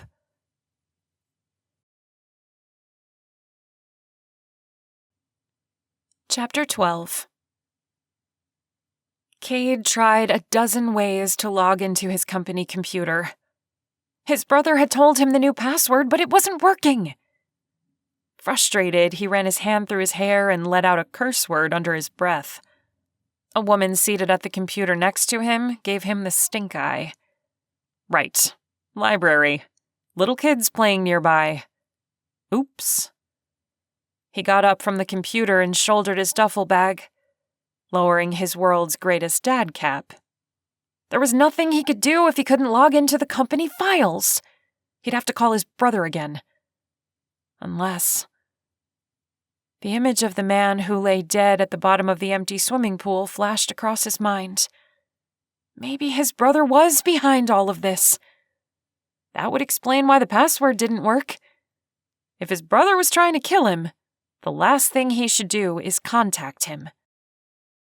Frustration rose in Cade as he made his way out of the library.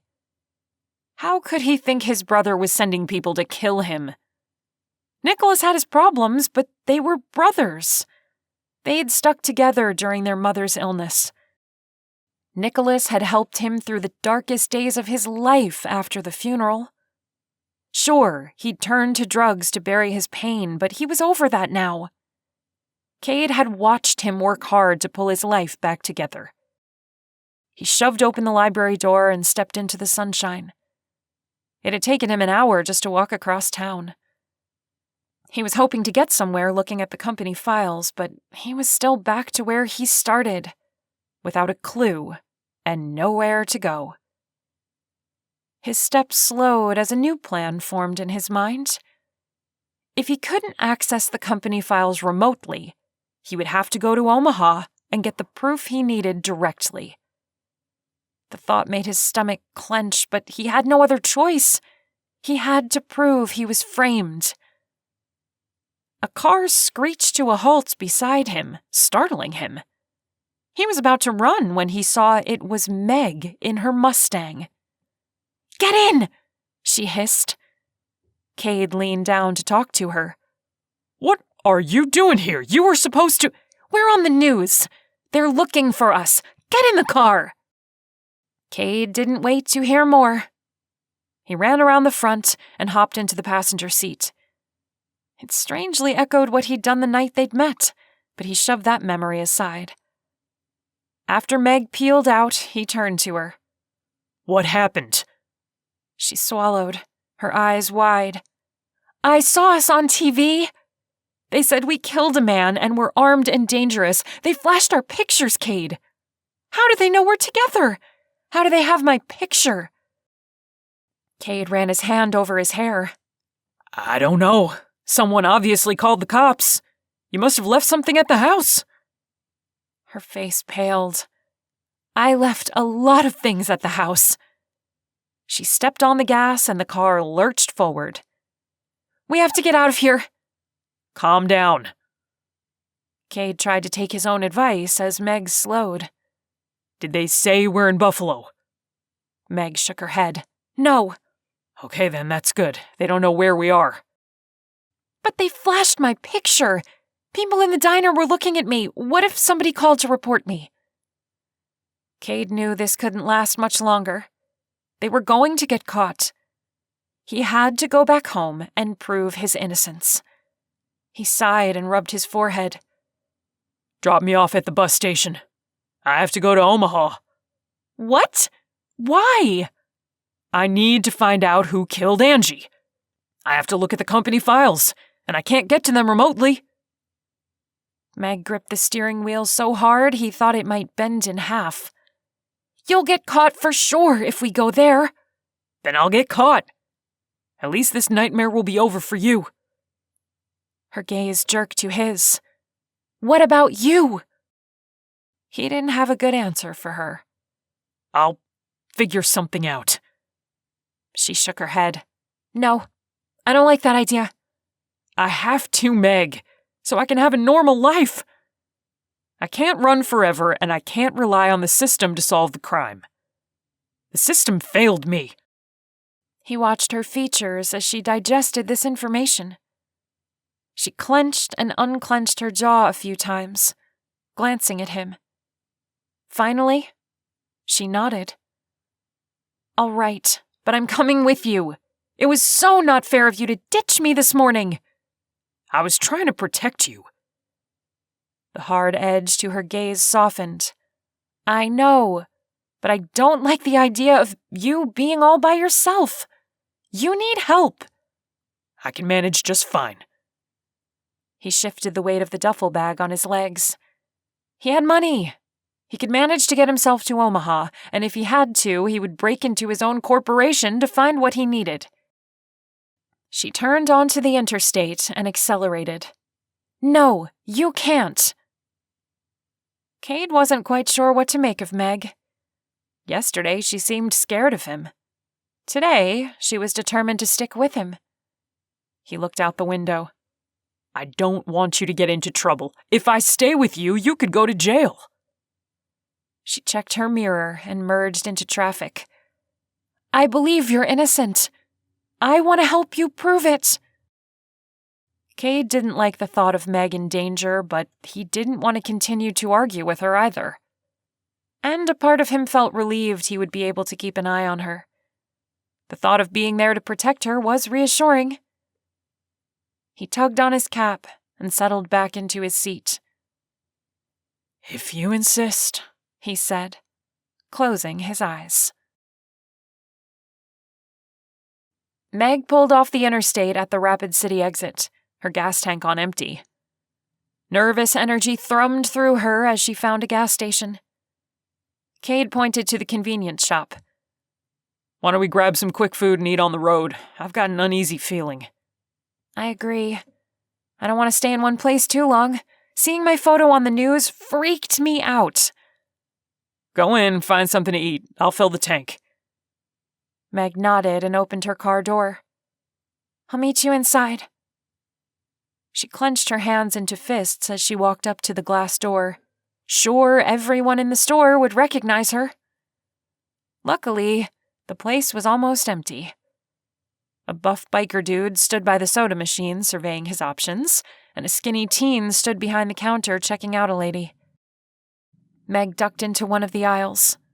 Junk food was good enough. She didn't need anything hot. She wasn't even hungry. The events of the past few days were catching up to her, she supposed. With trembling fingers, she reached out and picked up a package of peanuts. The door dinged and Cade walked in, his duffel bag slung over his shoulder. He looked a bit odd with that large bag, but maybe that was because Meg knew about all the cash in there. He spied her and stalked through the store to where she stood. I'm going to get a Coke. Want one? She did want something to drink. I'll look at what they have. As they stood looking at the large glass doors, the biker turned the corner and approached them. Meg wasn't sure if Cade did it on purpose or not, but he took a step toward her, shielding her in a protective stance. The man nodded at Cade. That your Mustang out there? His gaze flickered to the parking lot. What about it? Cade asked. The man eyed him. Just thought you might want to know the cops are out there checking it out. Meg's throat went dry as she turned to see the biker spoke the truth. A cop car was parked behind them and 2 deputies were standing there. One spoke into his shoulder radio.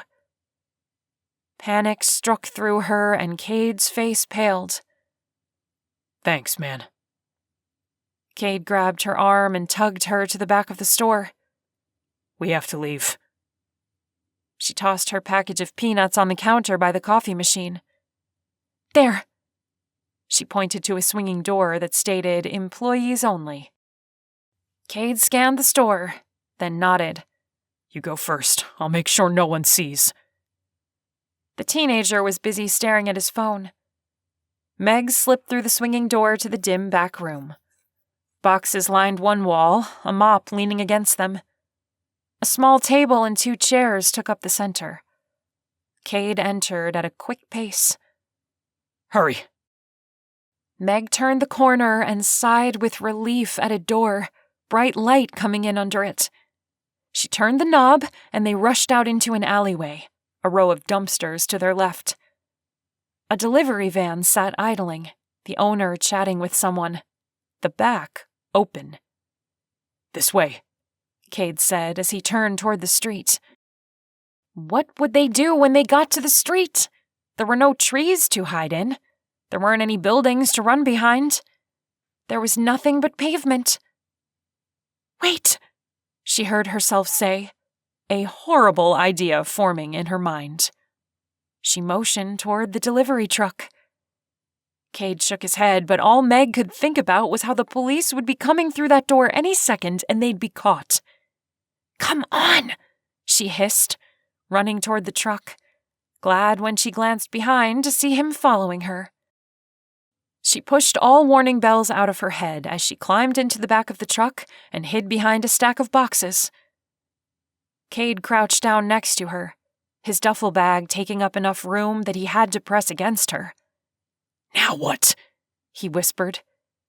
She held her breath as the seconds ticked by, waiting for the police to come streaming out of the back of the convenience store. If that happened, surely they'd search the truck and find them.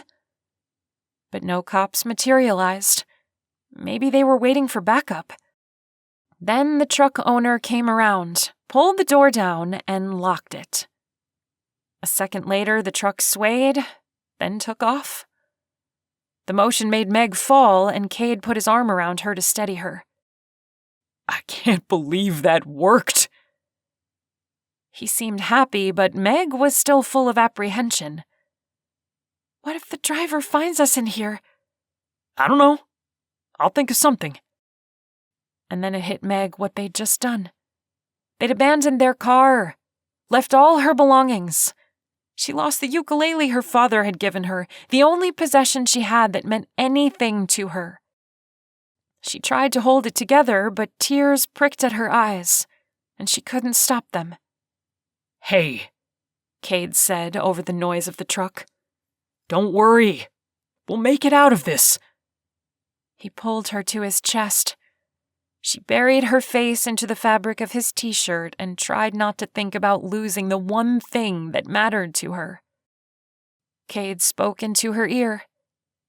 "It's okay. I'm going to fix everything." The warm timbre of his voice and the way his arms felt around her made her heart melt.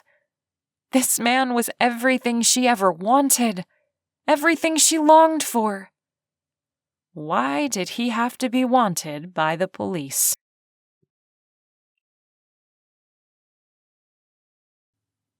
Chapter 13. Cade held on to Meg. He hated what he was doing to her, hated putting her through this. She'd been through enough. He placed his cheek on top of her head, the softness of her hair making his pulse jump. He was attracted to her, no doubt, but he couldn't do anything about it. She pulled back and gave him an embarrassed smile. "Sorry, that was stupid. We almost died yesterday, and I'm upset about a ukulele." "It meant a lot to you. That's not stupid." She wiped under her eyes. "I guess we're stuck in here until he stops." Cade nodded. Meg's eyes grew large. "What if he stops somewhere for the night and doesn't unlock the back? What if we're trapped in here for days?" "He's got boxes to deliver. He'll open the back. Don't worry." Cade shoved his bag behind him and pressed his back against it. "Come here. Lean against me. You'll be more comfortable." Meg did as he said, her back pressing against his chest. He wrapped his arms around her. A little guilt wormed its way into his gut as he held her, but he pushed it away. He needed this. He wanted to be close to her, even if it was just for a short time. The truck swayed, and Cade rested his head against the hard metal side. He had to calm Meg down. He could feel her trembling, even with the movement of the truck. "Tell me about your dad." He was the kind of person who would do nice things for people for no reason. He never expected anything back. He was kind, just to be kind. She glanced up at him. "Like you?" Cade was so taken aback by her statement, he didn't know what to say. She turned back around and continued. Although he worked a lot, he would make sure I was well taken care of. And he would sometimes take a day off, and he'd call the school and say I was sick so we could go to the movies together. She laughed. It was a small thing, but it meant a lot to me. Sounds like he was a good dad. He was. She took one of his hands and traced his dagger tattoo with her finger. The touch made his heart pound. Can I ask you a question? He wasn't sure what she would want to ask, but he was curious. Go ahead. How did you escape from prison? He exhaled. He was surprised she'd waited so long to ask. It's not an exciting story, really. I was on transport and there was a minor accident. While everyone was distracted, I saw an opportunity to run away. I took it. She was silent for a moment before she quietly asked, Do you think you'll ever be able to prove you didn't kill that girl? I'm going to do my best. What if that means your brother has to go to prison? A lump formed in Cade's throat. He didn't want to think about Nicholas being involved in all of this. It ate him up inside. But if Nicholas had killed Angie and planted the knife, he would have to pay for his crime. I'll do what I have to, he finally said. Meg threaded her fingers through his. It was a simple gesture, but it felt like it held significance to Cade. It might be hard for you. I know it will be hard for me. Cade tried to push past the emotion choking him. My brother was my life growing up. He and Zane and I would spend hours together during the long summer days, fishing in the creek out by the woods and riding our dirt bikes. We were thick as thieves. You've mentioned Zane before. He was a friend of yours? Yeah. He lived 2 houses down. In fact, when my business picked up, I hired Zane. We still do things together. He stopped short. Well, we used to. Before. Meg suddenly sat up and turned around. And you will again. Don't worry. I know you, and you're determined to solve this. You'll get your life back. I know it. Her eyes showed her conviction, and Cade was moved by her faith in him. He'd never met anyone like Meg. She was spunky and self-assured, yet there was a softer side to her. His gaze traveled down to her lips. He shouldn't be thinking about what he was thinking about, but he couldn't help himself. And before he knew it, he was drawing closer to her. The moment his lips touched hers, he knew he'd made a mistake. The tender way she placed her hand on his cheek and moved nearer to him told him she'd been wanting this as much as he had. And the explosion of sensations washing over him sent him over the edge. He knew he wouldn't do the right thing and pull back. Meg's lips were silky smooth, and tasting them was like heaven. Everything about her made him weak. He needed her. He had no idea why or when things had changed, but he knew he couldn't live the rest of his life without her. The truck lurched, and they broke apart. Meg laughed and held onto him tighter. Is it terrible that I've been wanting to do that ever since you saved me from that stupid raccoon? Cade smiled. It might have been a little longer for me. She nuzzled his neck and sat so close to him she was almost on his lap. I think I'm falling for you. She said it so quietly, Cade had almost not heard it. His heart warmed until he realized what a mess of everything he'd made. He was supposed to be in prison, and that's where he would go back to if he was caught. He couldn't give Meg any kind of life she deserved. He couldn't fall in love and couldn't start a relationship. He shouldn't even be with her right now. He was putting her in danger. His heart sank and a hollow feeling spread through his chest. He wasn't sure what he was going to say now, after messing up even more. Now that he'd kissed her and she'd confessed to having feelings for him, he couldn't go back. He couldn't tell her he didn't feel anything for her either. That wouldn't be fair to her. And it wasn't true. Thankfully, before he could think of what to say in return, the truck stopped, and Meg pulled away from him. "This is a good sign, isn't it?" Cade nodded. It had felt like they'd been on the road for a while. They had to be in another city, right? A bright light filled the space as the driver lifted the rolling door and climbed in. He and Meg pressed close together in the small space behind the boxes. Cade held his breath as the man looked for what he needed. Luckily, he found it near the back and hopped off the truck. "Now, let's run." Cade grabbed Meg's hand, shouldering his duffel bag as they sprinted to the back of the truck, jumped down, and hid. They were in an alley behind another convenience store. He motioned to Meg, and she nodded. They took off down the gravel toward traffic. When they got to the street, Cade took in the scene. They were near the interstate. No cops were there waiting for them. They were in the clear. But it wouldn't be long before their photos were on every television screen in the country if they weren't already. They needed a car so they could get to Omaha. That was the only way he could fix all of this. Then maybe, just maybe, he could have a chance with Meg.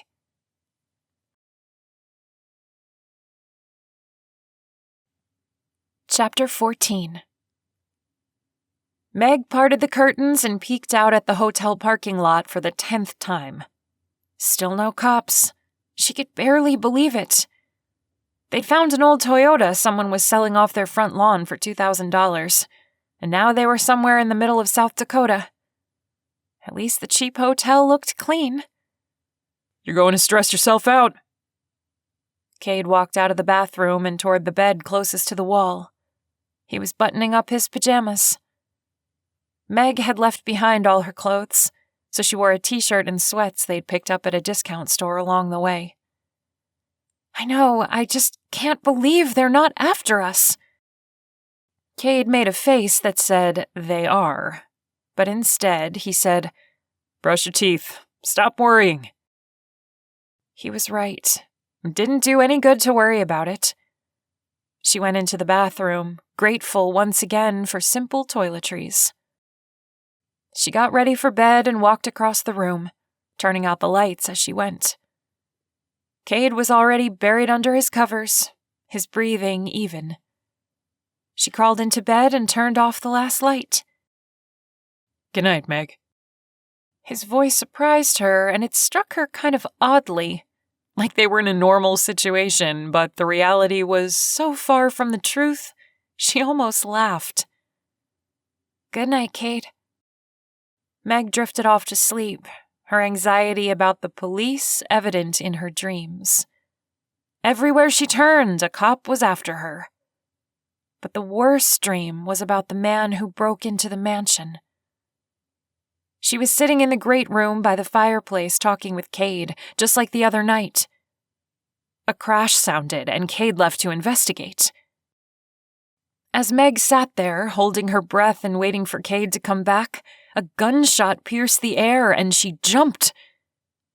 Then the intruder ran into the room and grabbed her by the arm. "You're next," he said, pointing the gun at her. Panic flooded her. She tried to fight him off, but her arms wouldn't work. Her legs felt like wet noodles, useless. She struggled to scream, but even that was impossible. Her panic closed her throat. Finally, she was able to say, "Help me!" Then the man disappeared, and Cade replaced him. Cade pulled her into his arms. "It's okay," he whispered. "He's gone. You're safe." He stroked her hair and calmed her down. The dream was so realistic she could even smell him. Could she usually smell in a dream? She wasn't sure. She laid her head on his chest. Thank you. Cade didn't respond. He just slowly rocked her as if he were dancing to some unknown music she couldn't hear. Meg didn't mind. She liked being in his arms. "You're wonderful," she whispered. But Cade in her dreams chuckled and embarrassment heated her cheeks. But it was only a dream, right? It didn't matter what she said. She looked up at him, the slight smile on his face, and she suddenly wanted to kiss him again. She pressed her lips to his. The kiss was brief, Cade pulling back. "Go back to sleep," he said, taking a step away from her. "Wait, kiss me again." She could be needy in her dream, right? It wasn't real. You didn't have to obey social norms in a dream. "Not a good idea." Cade kissed the top of her head. "Good night, Meg." Then he disappeared, and she was left alone again. But she didn't feel scared anymore. She knew Cade would come to save her if anything else happened. Meg woke the next morning when sunlight filtered in through the curtains. She slowly became aware of her surroundings. She was in a hotel room. They were on the run from the cops. She sat up and peered over at Cade in the other bed. His eyes flickered open. "Sorry, I didn't mean to wake you." "No, it wasn't you. I don't know what woke me, but we should get going anyway." "Good idea." Meg bit her lip. "I didn't wake you up last night, did I?" "You mean with your nightmare?" Oh no. What had she done? "You heard me?" "You were thrashing around the bed. You looked terrified." Cade's expression softened. "Were you dreaming about the man with the gun?" She looked to the industrial carpet. "Yes." "I thought so. You cried out for help."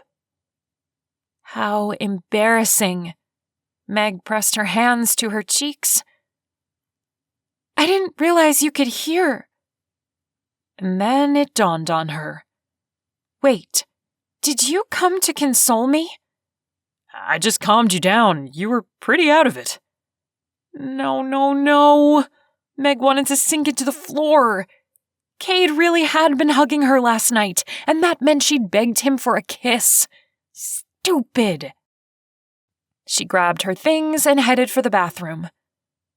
"Well, thanks." Cade stretched back against the pillows. "Of course." She showered, hoping to wash away the embarrassment. It didn't work. She would forever be reminded of that stupid dream every time she looked at him. She pulled on another cheap shirt and a pair of exercise pants. She was such a dork. After Cade was done in the bathroom, they grabbed a couple of bagels from the free breakfast area before putting their things in the trunk of the Toyota. Cade got behind the wheel. "I think we can make it to Omaha tonight." Meg didn't want to ask, but it came out anyway. Then what? A hard look formed in Cade's eyes. "You stay in our hotel room while I get what I need." By breaking in? Cade didn't answer for a moment. He took in a deep breath and let it out slowly. "That is the current plan." Her hands shook. "What if the cops come? What if you get shot?" Meg tried not to let her panic show in her voice, but it didn't really work. He looked over his shoulder before merging with traffic. "I have to do this, Meg. I have no choice." Meg's mind raced with other avenues, other possibilities. But in the end, she knew he was right. He couldn't live if he didn't prove his innocence. And he was positive that proof was in his computer files. In the end, she settled on a lame, "Just be careful." "I will."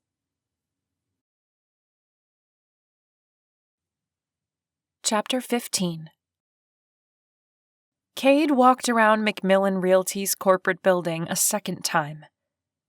There were no unlocked doors, as he had suspected. Of course, it was 3 o'clock in the morning. Meg was at the hotel, as planned.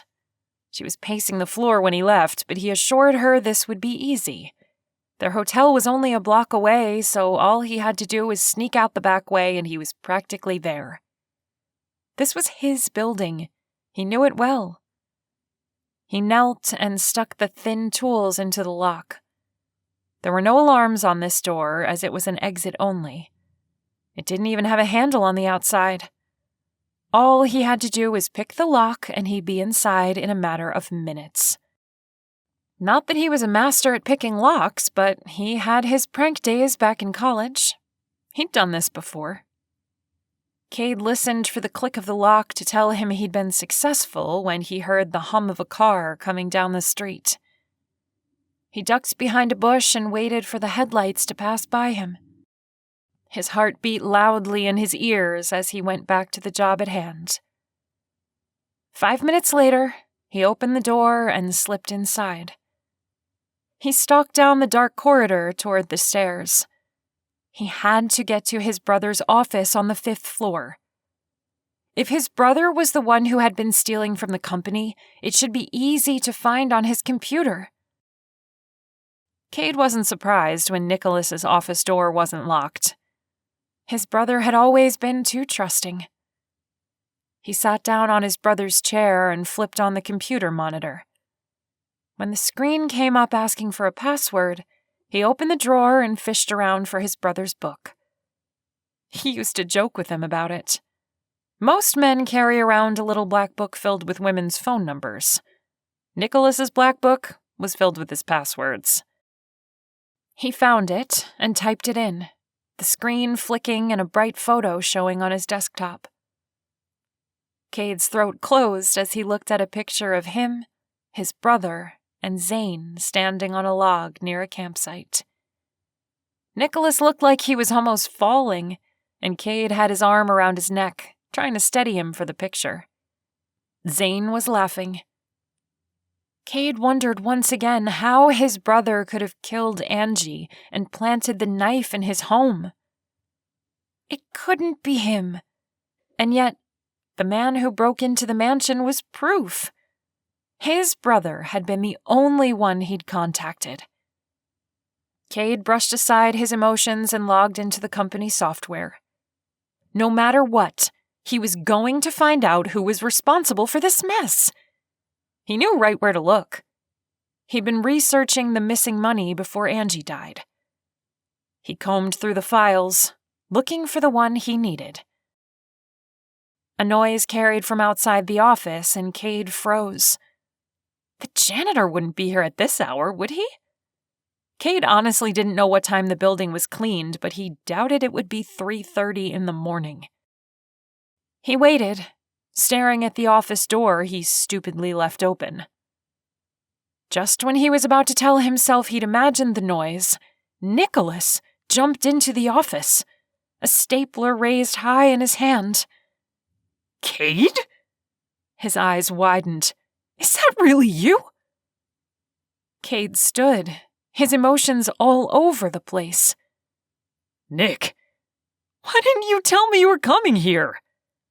Nicholas crossed the room in 3 strides and pulled Cade into a hug. It's so good to see you're all right. When Nicholas stepped back, Cade smirked and pointed to the stapler he still had clutched in his hand. What were you going to do with that? Nicholas blushed. You tripped the alarm, man. I had no idea who was in the building. And you were going to ward off an intruder with a stapler? You're right. That was stupid. He set it on the desk. I'm going to call the service and tell them some animal tripped the alarm. He pulled out his cell phone and dialed. Cade watched his brother as he talked on the phone, his chest feeling heavy. Had his brother really sent a murderer to kill him? Cade couldn't imagine anything of the sort. His brother seemed genuinely relieved to see him.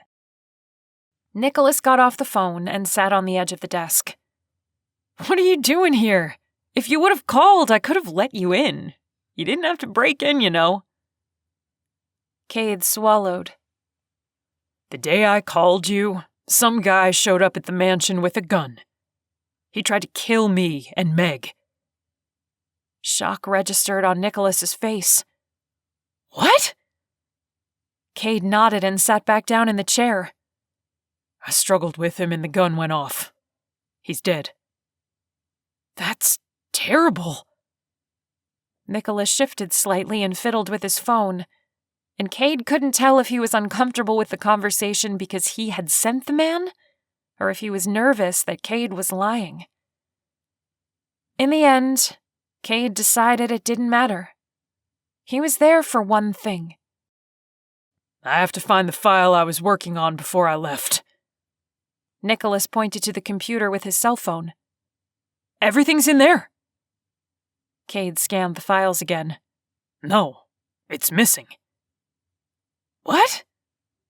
Nicholas stood and then bent over him, grabbing the mouse. I kept all your files in here. It's not there. Nicholas huffed. Well, I don't understand. I didn't delete it, and no one else has access to these files except for Zane. A slow, cold feeling crept over Cade. What did you say? I said I didn't delete your file, I swear. Nicholas held up his hands in a surrender motion. Cade stared at his brother, realization finally sinking in. It wasn't Nicholas. Of course, he should have known. Then panic set in. Did you tell Zane where I was? At the mansion? Nicholas swallowed and his eyes darted around the room. Well, yeah, but it was only in passing conversation. He asks about you all the time. Cade didn't want to ask the next question, but he knew he had to.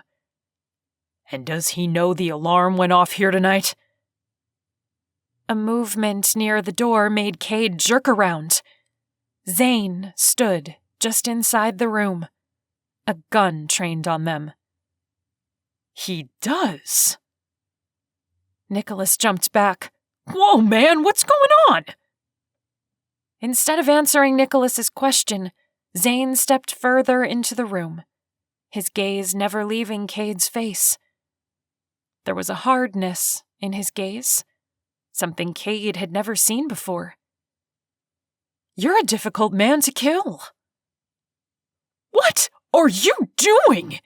Nicholas said, his voice climbing in pitch. Have you gone mad? This is Cade. Once again, Zane ignored Nicholas. I thought maybe you would stop digging where you didn't belong after Angie died, but no, you wouldn't. You forced me to send those men after you. Zane twitched, his eyes closing for a second before he took another step closer. But somehow you managed to stay alive. A look of disgust filled Zane's face. Cade's heart raced as he calculated how much time it would take to jump over the desk and tackle Zane. No matter how he figured it, the gun was faster. You couldn't let a few $1,000 be. Maybe if he kept him talking, Cade could get a chance to surprise him. It was $300,000. A pittance compared to your net worth. That's what this is about. I have more money than you? Zane's gaze hardened. No, stupid. This is about what I deserve. And after being your friend for all these years, I deserve more than to be treated like a dumb lackey. Cade balked. Is that how Zane thought he was treated? Cade had given him a job when jobs were few and far between. He had never treated Zane like he was beneath him. And then he saw it, the track marks on Zane's arm. And then he noticed the subtle way Zane trembled and struggled to hold the gun steady. This wasn't Zane talking. He'd seen how his brother had acted when he was addicted. The drugs took over, ruined him. And now Zane. How had that happened? Cade had to keep him talking. I didn't mean to treat you that way. Nicholas took a step forward. Stop this, man! Zane reacted quickly, the gun moving a fraction, and then he pulled the trigger. Nicholas cried out and fell to the floor. Cade forgot about taking a chance to jump Zane and knelt beside his brother. Nick! Blood spread over his shoulder as Nicholas writhed on the floor, one hand on his shoulder, the other still clutching his cell phone. Why did you do that? He has nothing to do with this. Zane shook his head, a cruel smile on his face. You really don't believe that, do you? Now that he knows everything, did you think I was going to let him live? Rage bubbled up inside of Cade. Everything that had happened was Zane's fault. Going to prison, the men attacking him and Meg almost dying, his brother now bleeding on the floor. He sucked in a breath, trying to calm himself and figure out how he was going to get the upper hand. You always had the perfect life. Cade hadn't realized Zane had resumed talking until that statement filtered through the haze of his brain. Perfect life? How? My mother died when I was a kid. At least you had a mother. I don't even know where mine is. You grew up in a comfortable house. You were... Shut up! Zane waved the gun in Cade's face. You always had the upper hand. You were the one with a family that cared, a successful business, a ton of money. And now look at you, shaking in fear. The mighty Cade McMillan reduced to a trembling little man. Something outside the office moved, and Cade froze. Just beyond the glass stood Meg. She held the gun they'd taken from the intruder. No! What was she doing here? She was going to get hurt. Cade slowly stood up, his hands raised. Maybe if he distracted Zane, he wouldn't see Meg, and he could motion for her to leave. Look, man, I don't want any more trouble. You want money? I'll give it to you. I won't call the cops. He took a step toward the windows. I'll give you cash. How much do you want? He could see the hungry look in Zane's eyes as he thought about how much to ask for. Seconds ticked by as Cade moved farther away from the door. His gaze flickered to Meg, and he hoped she could see his silent pleading. Leave. Now. As Zane was distracted, Cade made a motion with his hand for her to go away. Meg shook her head and stepped into the room.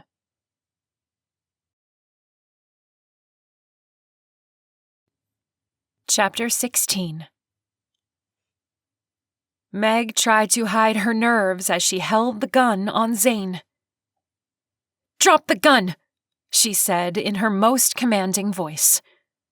Zane whipped around, his gun pointing at her, surprise evident on his face. Cade looked like he wanted to tackle Zane but was afraid of his gun going off. Zane leered at her. Look who we have here. What are you doing here? Cade asked. She ignored Zane and answered Cade. I followed you. How did you get in? You left that door unlocked. Meg steadied her hand, pointing the gun at Zane's head. Now put the gun down and I won't shoot. Zane looked like he was assessing the situation, his gaze traveling over her. His eyebrows knit together for a moment, and Meg tried not to show him how nervous she was. Unfortunately, with her trembling hands, it was hard to keep the gun steady. A slow smile spread across Zane's face. He took a step closer to her. You're not going to shoot me. You've probably never fired a weapon before. Put that thing down before you hurt yourself. You don't even know what's going on here. He motioned toward Cade with his head. This man is a murderer. You shouldn't believe anything he told you. Meg's hands grew sweaty, and her heart pounded in her chest, but she knew she had to remain firm or he would kill them all. He took another step toward her. 2 more, and he would be able to reach out and grab the gun. She had to force him back somehow.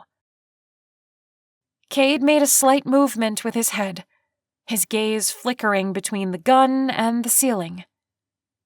She hoped she knew what he was trying to say.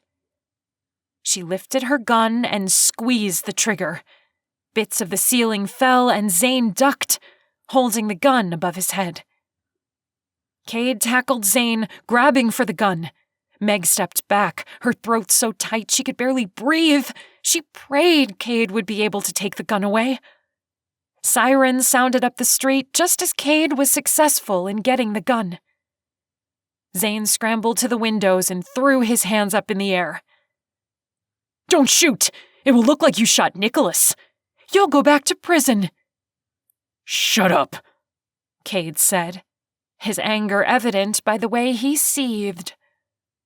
But Meg knew he wouldn't kill Zane. She trusted him. Nicholas groaned and rolled over. "I called 911. They've been listening to us this whole time." Meg's heart rose into her throat. "They know the truth, then?" "Yes." Cade crouched down behind his brother. "Hang on, they'll be here soon," he said, never taking the gun off Zane. The cops stormed in a moment later.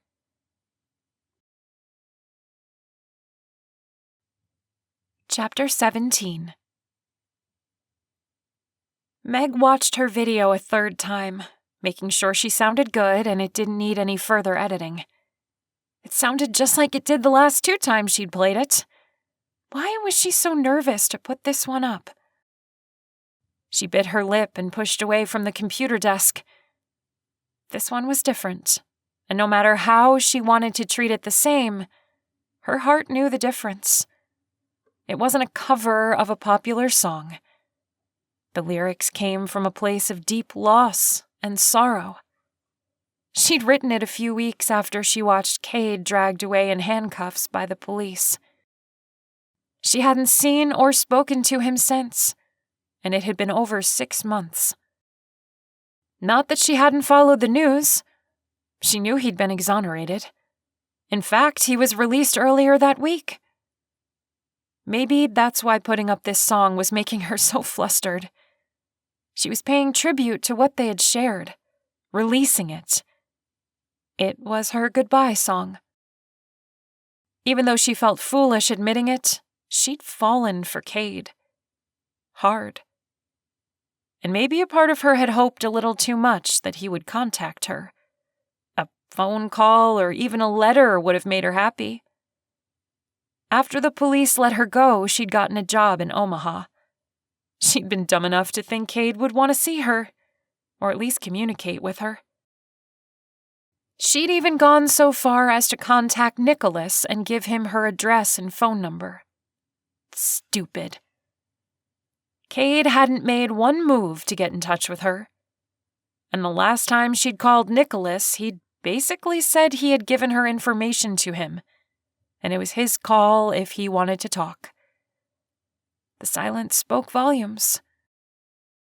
At least Travis was completely out of her life now. Once he got his car back, he was happy. Didn't try to get her back or anything. In fact, she'd heard he was with another girl now. Good luck to her. Meg clicked her mouse and held her breath while the song uploaded to YouTube. There, she'd done it. Now she could officially let Cade go. Obviously, he didn't feel the same for her, or he would have contacted her. It was time to move on. She closed her laptop as soon as the song went live and walked into her bathroom. She had to meet Val in an hour for dinner and wanted to get ready. Not that Val would care. Her coworker wouldn't notice if Meg showed up in sweats.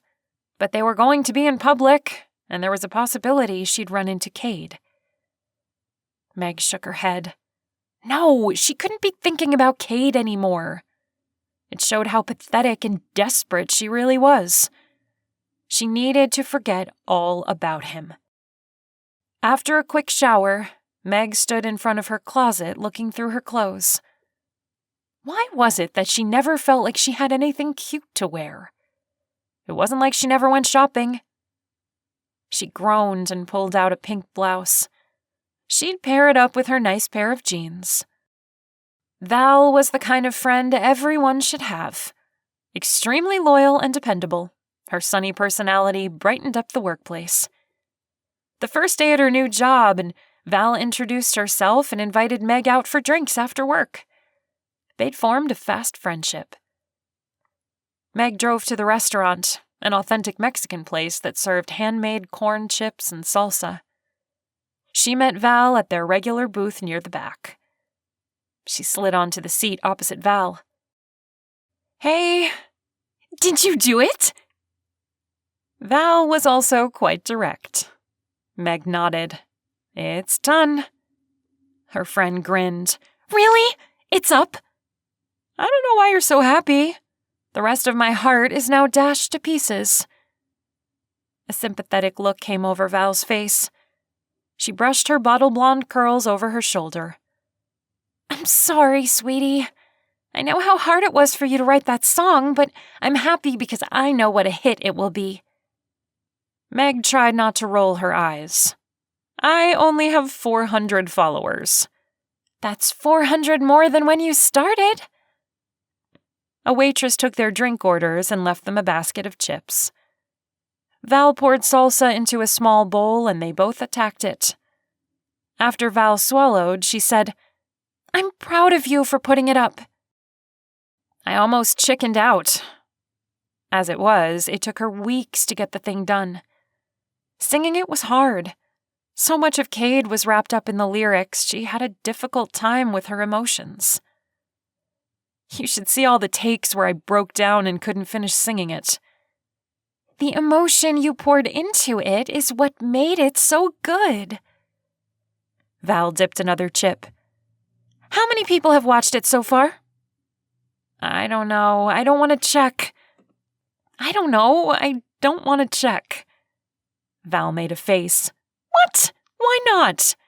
"It's my final goodbye. I need to let it go." Val pulled out her phone, a sly smile on her face. "I'm looking." Meg tried to get the phone away, but Val pulled it back. "Aren't you curious?" "Nope." Meg folded her arms. Goodbye is just that. All done with him and his memories. Val gave her a flat look. "Really? After talking non-stop about him for the last 6 months? Just like that, you're done." The smell of refried beans and cumin filled Meg's nostrils as she breathed in. She slouched in the booth. "I have to let it go. I can't go on hoping he'll call." Val frowned as she fiddled with her phone. Then her eyes grew wide.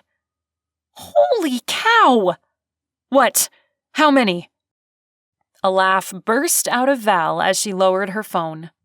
"I knew you wanted to know." "Shut up. How many?" 156? But you just put it up." Meg stuck her tongue out at Val. She shrugged and tried to pretend that she didn't care how many people had seen her video.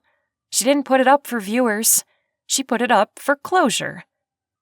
"Doesn't matter." "Of course it matters. It's your way of coping with everything that happened." Val fished through the basket for a perfect chip. She didn't like the ones that were folded over. "I know you deny it, but I still say you're holding a secret desire that Cade will call you." Val was right. Meg didn't want to admit it. She felt stupid every time her heart stuttered at the sound of her cell phone. It was super pathetic to wish a successful rich guy would care about her. She had no money, no status. He was back to his high-profile life, and she just wasn't a part of it. Meg ignored Val and dipped another chip into the salsa. The least she could do was try to have fun with Val tonight and bury her secret hope that Cade would hear her song and call her. Cade loosened his tie and sat back in his chair. It felt good to be back at the office again. Finally. After all this time, he was settling into his old life. Things had changed, but he was getting used to the way his brother had been running the place. He'd even implemented a few good ideas. Nicholas opened his office door and poked his head in. You still here? I thought you left an hour ago. I have some catching up to do. If you hadn't noticed, I've been gone.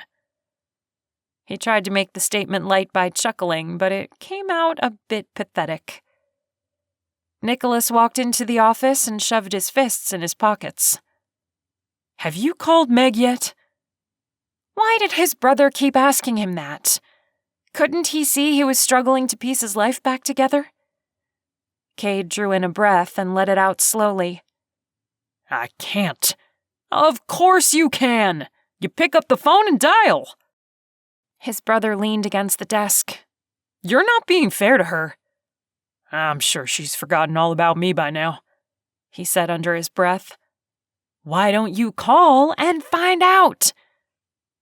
Cade squinted at Nicholas. What's up? Why are you so persistent today? Nicholas rubbed the back of his neck. She put a new video up yesterday. It's getting a ton of hits. Maybe you should watch it. He stood and left, shutting the office door behind him. Cade had been following her on YouTube. She'd been posting covers of her favorite songs. He was glad she'd gotten her ukulele back from the police. Watching her play and sing was amazing. Cade knew she would be. He clicked on her channel and stared as the woman he'd grown to love in just a few short days came on his screen. She'd cut her hair. It framed her face well. She looked at the camera, her amazing blue eyes almost swallowing him up.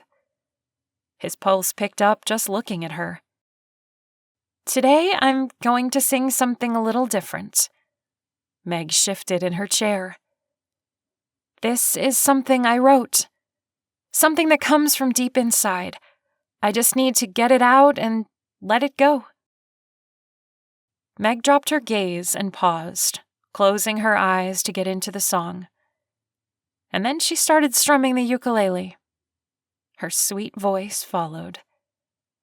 Cade was so mesmerized by the tune that it took him a second to notice the lyrics.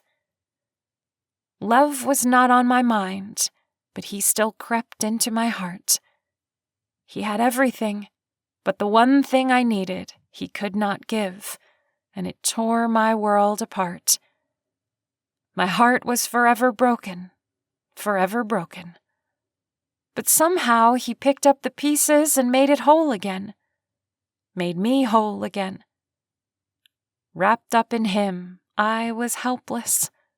His green eyes pierced my soul and left me defenseless. Cade swallowed. This was about him. He listened to the rest of the song, his hands growing sweaty. She hadn't forgotten him. She'd written a song about falling in love with him. He wanted to jump up on the desk and shout. He grew even more excited when he saw how many people had watched the video. Over 20,000! She'd be thrilled. When she finished the song, he could tell she was holding back tears. That's it, folks. My goodbye song. Wait, what? He scrolled down to see the title of the video. Goodbye. That was it. Just the one word. Meg was saying goodbye to him. An invisible dagger sliced through his chest. Cade closed his eyes, not sure of which emotion to let surface. He was proud of Meg for putting herself out there on YouTube. He was also aching inside because he missed her so much. But he couldn't call her when he was still in prison. That wasn't fair to her. He wasn't sure if they were ever going to exonerate him. He had no way to know what was going to happen to him. And until this week, he was still waiting to hear. It wasn't until a few days ago that he knew he was being set free. And then there was so much to do to get back into the real world, it was easy to put it off. Plus, he wasn't sure if Meg even cared about him anymore. It had been months since he'd seen her, and they'd only spent a short 5 days together. All these excuses and more had been plaguing him. And now, Meg was giving him what he really needed. A final answer. Goodbye. He turned off his computer and stood, his throat tight. He didn't want to think about Meg anymore. He needed to go home and unwind. Maybe work out in his gym. Do something to take Meg off his mind. She didn't want to have anything to do with him anymore. A hollow feeling spread through his chest. He grabbed his jacket and left his office. After he locked the door, he noticed Nicholas leaning against the elevator doors. So? Cade scowled. You been waiting for me? I wanted to know what you thought. About what? Yes, he knew he was being a jerk, but he just didn't want to talk about it with Nicholas right now. She loves you. Cade shook his head. Did you watch the same video I did? She's in love with you, and if you can't see that, you're dumber than I thought. She was saying goodbye. She titled it Goodbye. She actually said the word goodbye at the end. The song was about getting over me, nitwit. Cade pressed the button and stood back, suddenly feeling like he wanted to punch someone in the face. Because you haven't called her, lame brain. Was that true? Was Meg saying goodbye because she thought he didn't care? Cade stared at Nicholas. He hadn't even considered that. You think this is my fault? Duh! Had she taken his silence the wrong way? Had she thought he wasn't interested in her? How could she think that, after what they'd shared? But as the thought that maybe she'd been hurt by him not calling came into his mind, he needed to know. Does she still want to talk to me? Nicholas threw up his hands and got onto the elevator. You're exasperating, you know that? She asked you to call her months ago. Just do it already. Cade didn't want to call. If Nicholas was right, this was a conversation he needed to have in person.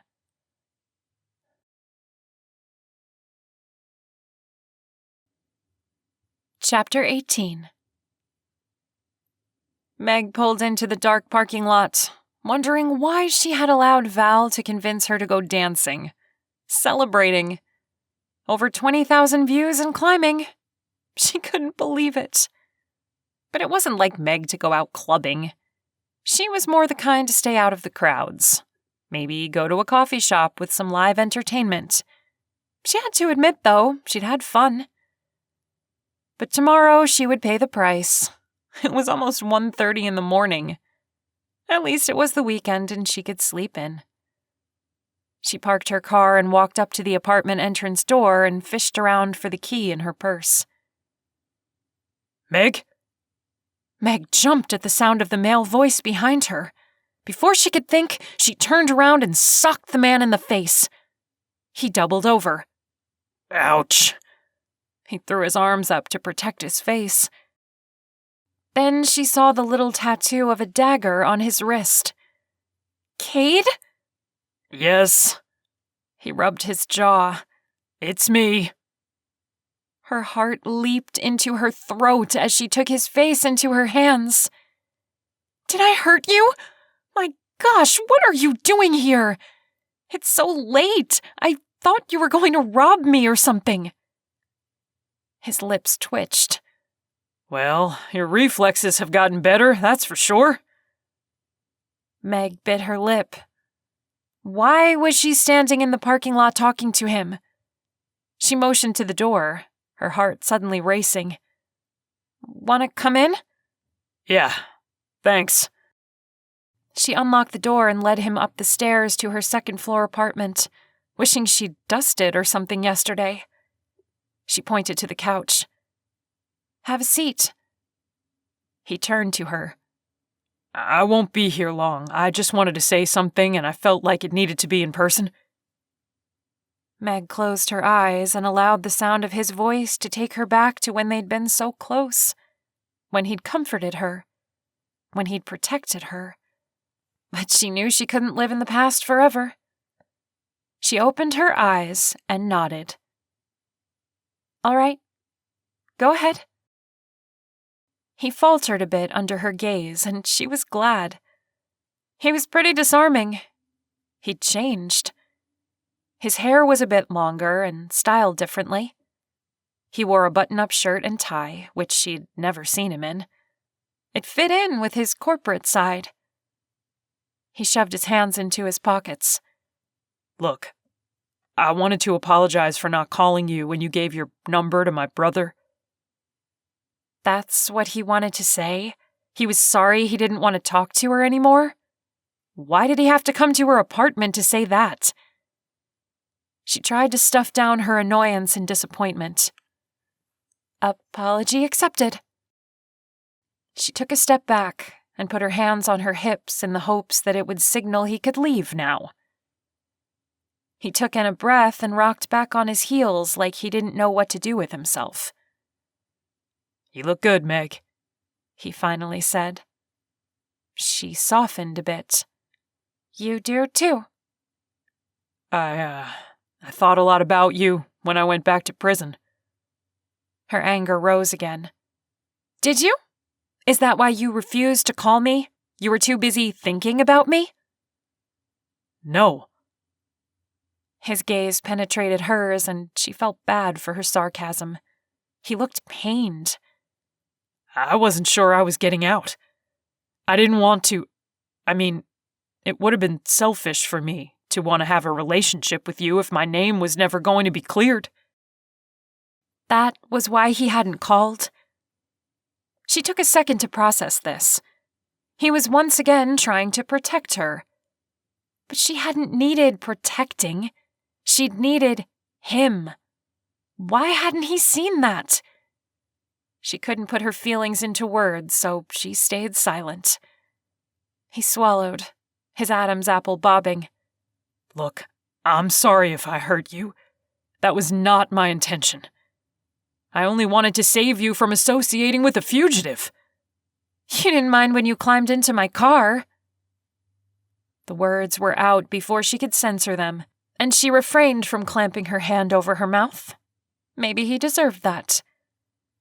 He got a funny look on his face, and she couldn't help but ask, "What?"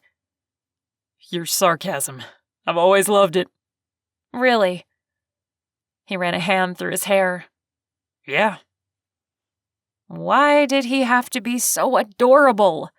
He was a jerk for not calling, not even explaining why. She was over him, finally. She'd said her goodbye. Why was he suddenly back in her life, looking all sexy like that? She tried to calm her thumping heart. Well, thanks for coming by, but it's late. I should get to bed. He nodded and pinched the bridge of his nose. Right, okay. Meg watched him turn and walk toward the door. She held in her emotions as he stopped and stood before her once again, his gaze penetrating. Goodbye, Meg. Her heart shattered as she looked at him. Goodbye. He worked his jaw, then turned and left. She quietly closed the door and then pressed her back up against it. What had just happened? Why had he come all the way to her side of town? What was the point? She sucked a breath in and blinked, trying to hold back the tears. Then she straightened. Why had she let him walk out the door? Hadn't she obsessed about seeing him for the past 6 months? Hadn't she played what she would say to him over and over in her mind? She had to tell him now, or she'd regret it forever. She turned around and threw open the door. Cade stood there, his eyes wide. Sorry, I was just going to knock. What did you want? He looked her over. What did you want? Frustration welled in her, and she stepped out into the hallway, shutting the door. She blurted out the first thing that popped into her head. You're a jerk. Cade blinked. What? You heard me. You're selfish. You didn't call me because you thought I wouldn't want to be with someone in your situation. But did you ever think about how I felt about it? Did you once think about what your silence was doing to me? My silence? Yes. She pushed his shoulder, anger building up in her. You weren't there for me. I wanted to talk to you, wanted to make sure you were okay. I wanted to tell you things. Her fists pounded on his chest. But you wouldn't call. Cade grabbed her wrists and pushed her up against the door. Meg, stop. She sucked in a breath, and his scent surrounded her. It brought back to her mind the vivid memories she'd buried. Her heart beat hard against her ribcage. His lips were only millimeters from hers.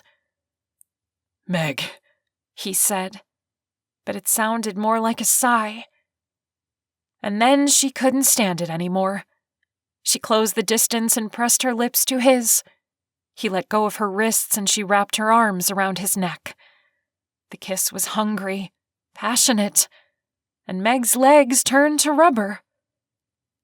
Cade pulled her to him, the kiss unable to keep up with her need to fill her life with Cade.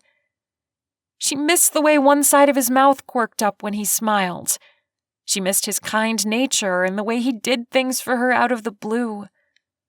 She missed the conversations they had, and the way she felt when he was near her.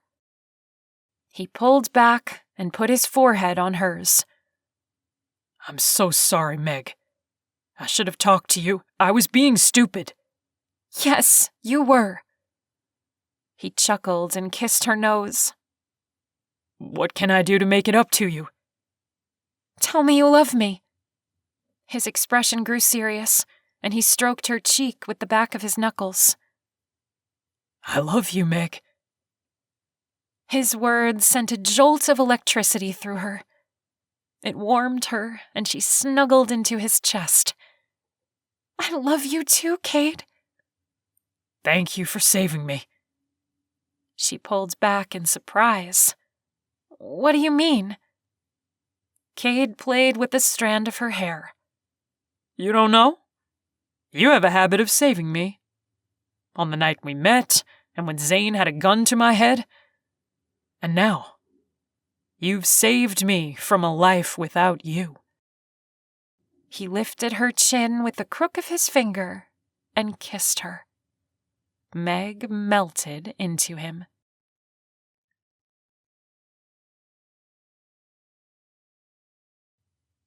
Epilogue. Meg tugged on the blindfold, her curiosity overwhelming her. Can I take it off now? Cade chuckled. Not yet, but soon. Holy cow, Cade, you're driving me insane. First a private jet, now a long drive without being able to see anything. Where the heck are you taking me? Somewhere special. It is our 1-year anniversary, after all. Meg warmed at the words. They'd been married 1 year. It was almost too good to be true. Cade had swept her off her feet with a whirlwind courtship and engagement, and their first year of marriage had been bliss. You know, I keep telling you, I don't need anything but you. His low chuckle came again. I know, but I think you'll like this present. You know I have everything I've ever wanted. A great husband, a wonderful career. Because you did what I said. Meg held in a laugh. Cade never tired of reminding her. He was the one who told her to upload her singing videos to YouTube. And now she had her own record deal. Yes, because I did what you said. You're the smart one. And you're the talented one. The car slowed and she heard the crunch of gravel. Then he stopped. Okay, let me get you out and then you can take off the blindfold. Meg almost peeked, but decided it was best to let him guide her out of the car. She heard the door open and felt Cade's strong hand take hers. Hang on to me. That wasn't a problem. She clung to him, the smell of his cologne making her weak in the knees. He still had that effect on her. Cade slid his arm around her and guided her a few steps. Okay. You can remove the blindfold now. Meg slid the fabric over her head, taking in the sight before her. The mansion in the mountains! She gasped. The once peeling paint was bright and fresh. The detailed woodwork had been restored. The shrubbery was trimmed and the flowers bloomed along the path to the front door. It's beautiful! I can't believe it! You did it! This was your dream, and now it's finished. It's going to bring in a ton of business. Cade smiled, his eyes holding a secret. I don't think you understand. It's for you. She stared at him, not comprehending. What? He motioned to the house. This is our new home. Meg's mouth dropped and tears stung her eyes. You're freaking kidding me! He chuckled. Nope. And it has hot running water and everything. Want to go take a look? Meg was too stunned to respond right away. The mansion they'd stayed at, the beautiful curved staircase and antique chandeliers, the peaceful mountain home. She couldn't even speak with the emotion running through her. Cade's eyebrows knit together. The home doesn't hold bad memories for you, does it? She blinked her tears away. No, I mean, yes, but it also holds wonderful memories. And I installed a state-of-the-art security system. No one will ever break in again. Meg threw her arms around Cade's neck. Honey, this is too much. Now I look like an idiot. Idiot? Yeah, I got you a tie. He laughed and picked her up, swinging her around. You don't have to give me anything. I already have my present. You. Meg kissed him, her emotions racing through her. She didn't know what she did to deserve this life, but all her dreams were coming true. Cade was her dream come true. The end. This has been Saving Cade, written by Victorine E. Liskey, narrated by Liz Krane. Production copyright 2018 by Victorine E. Liskey.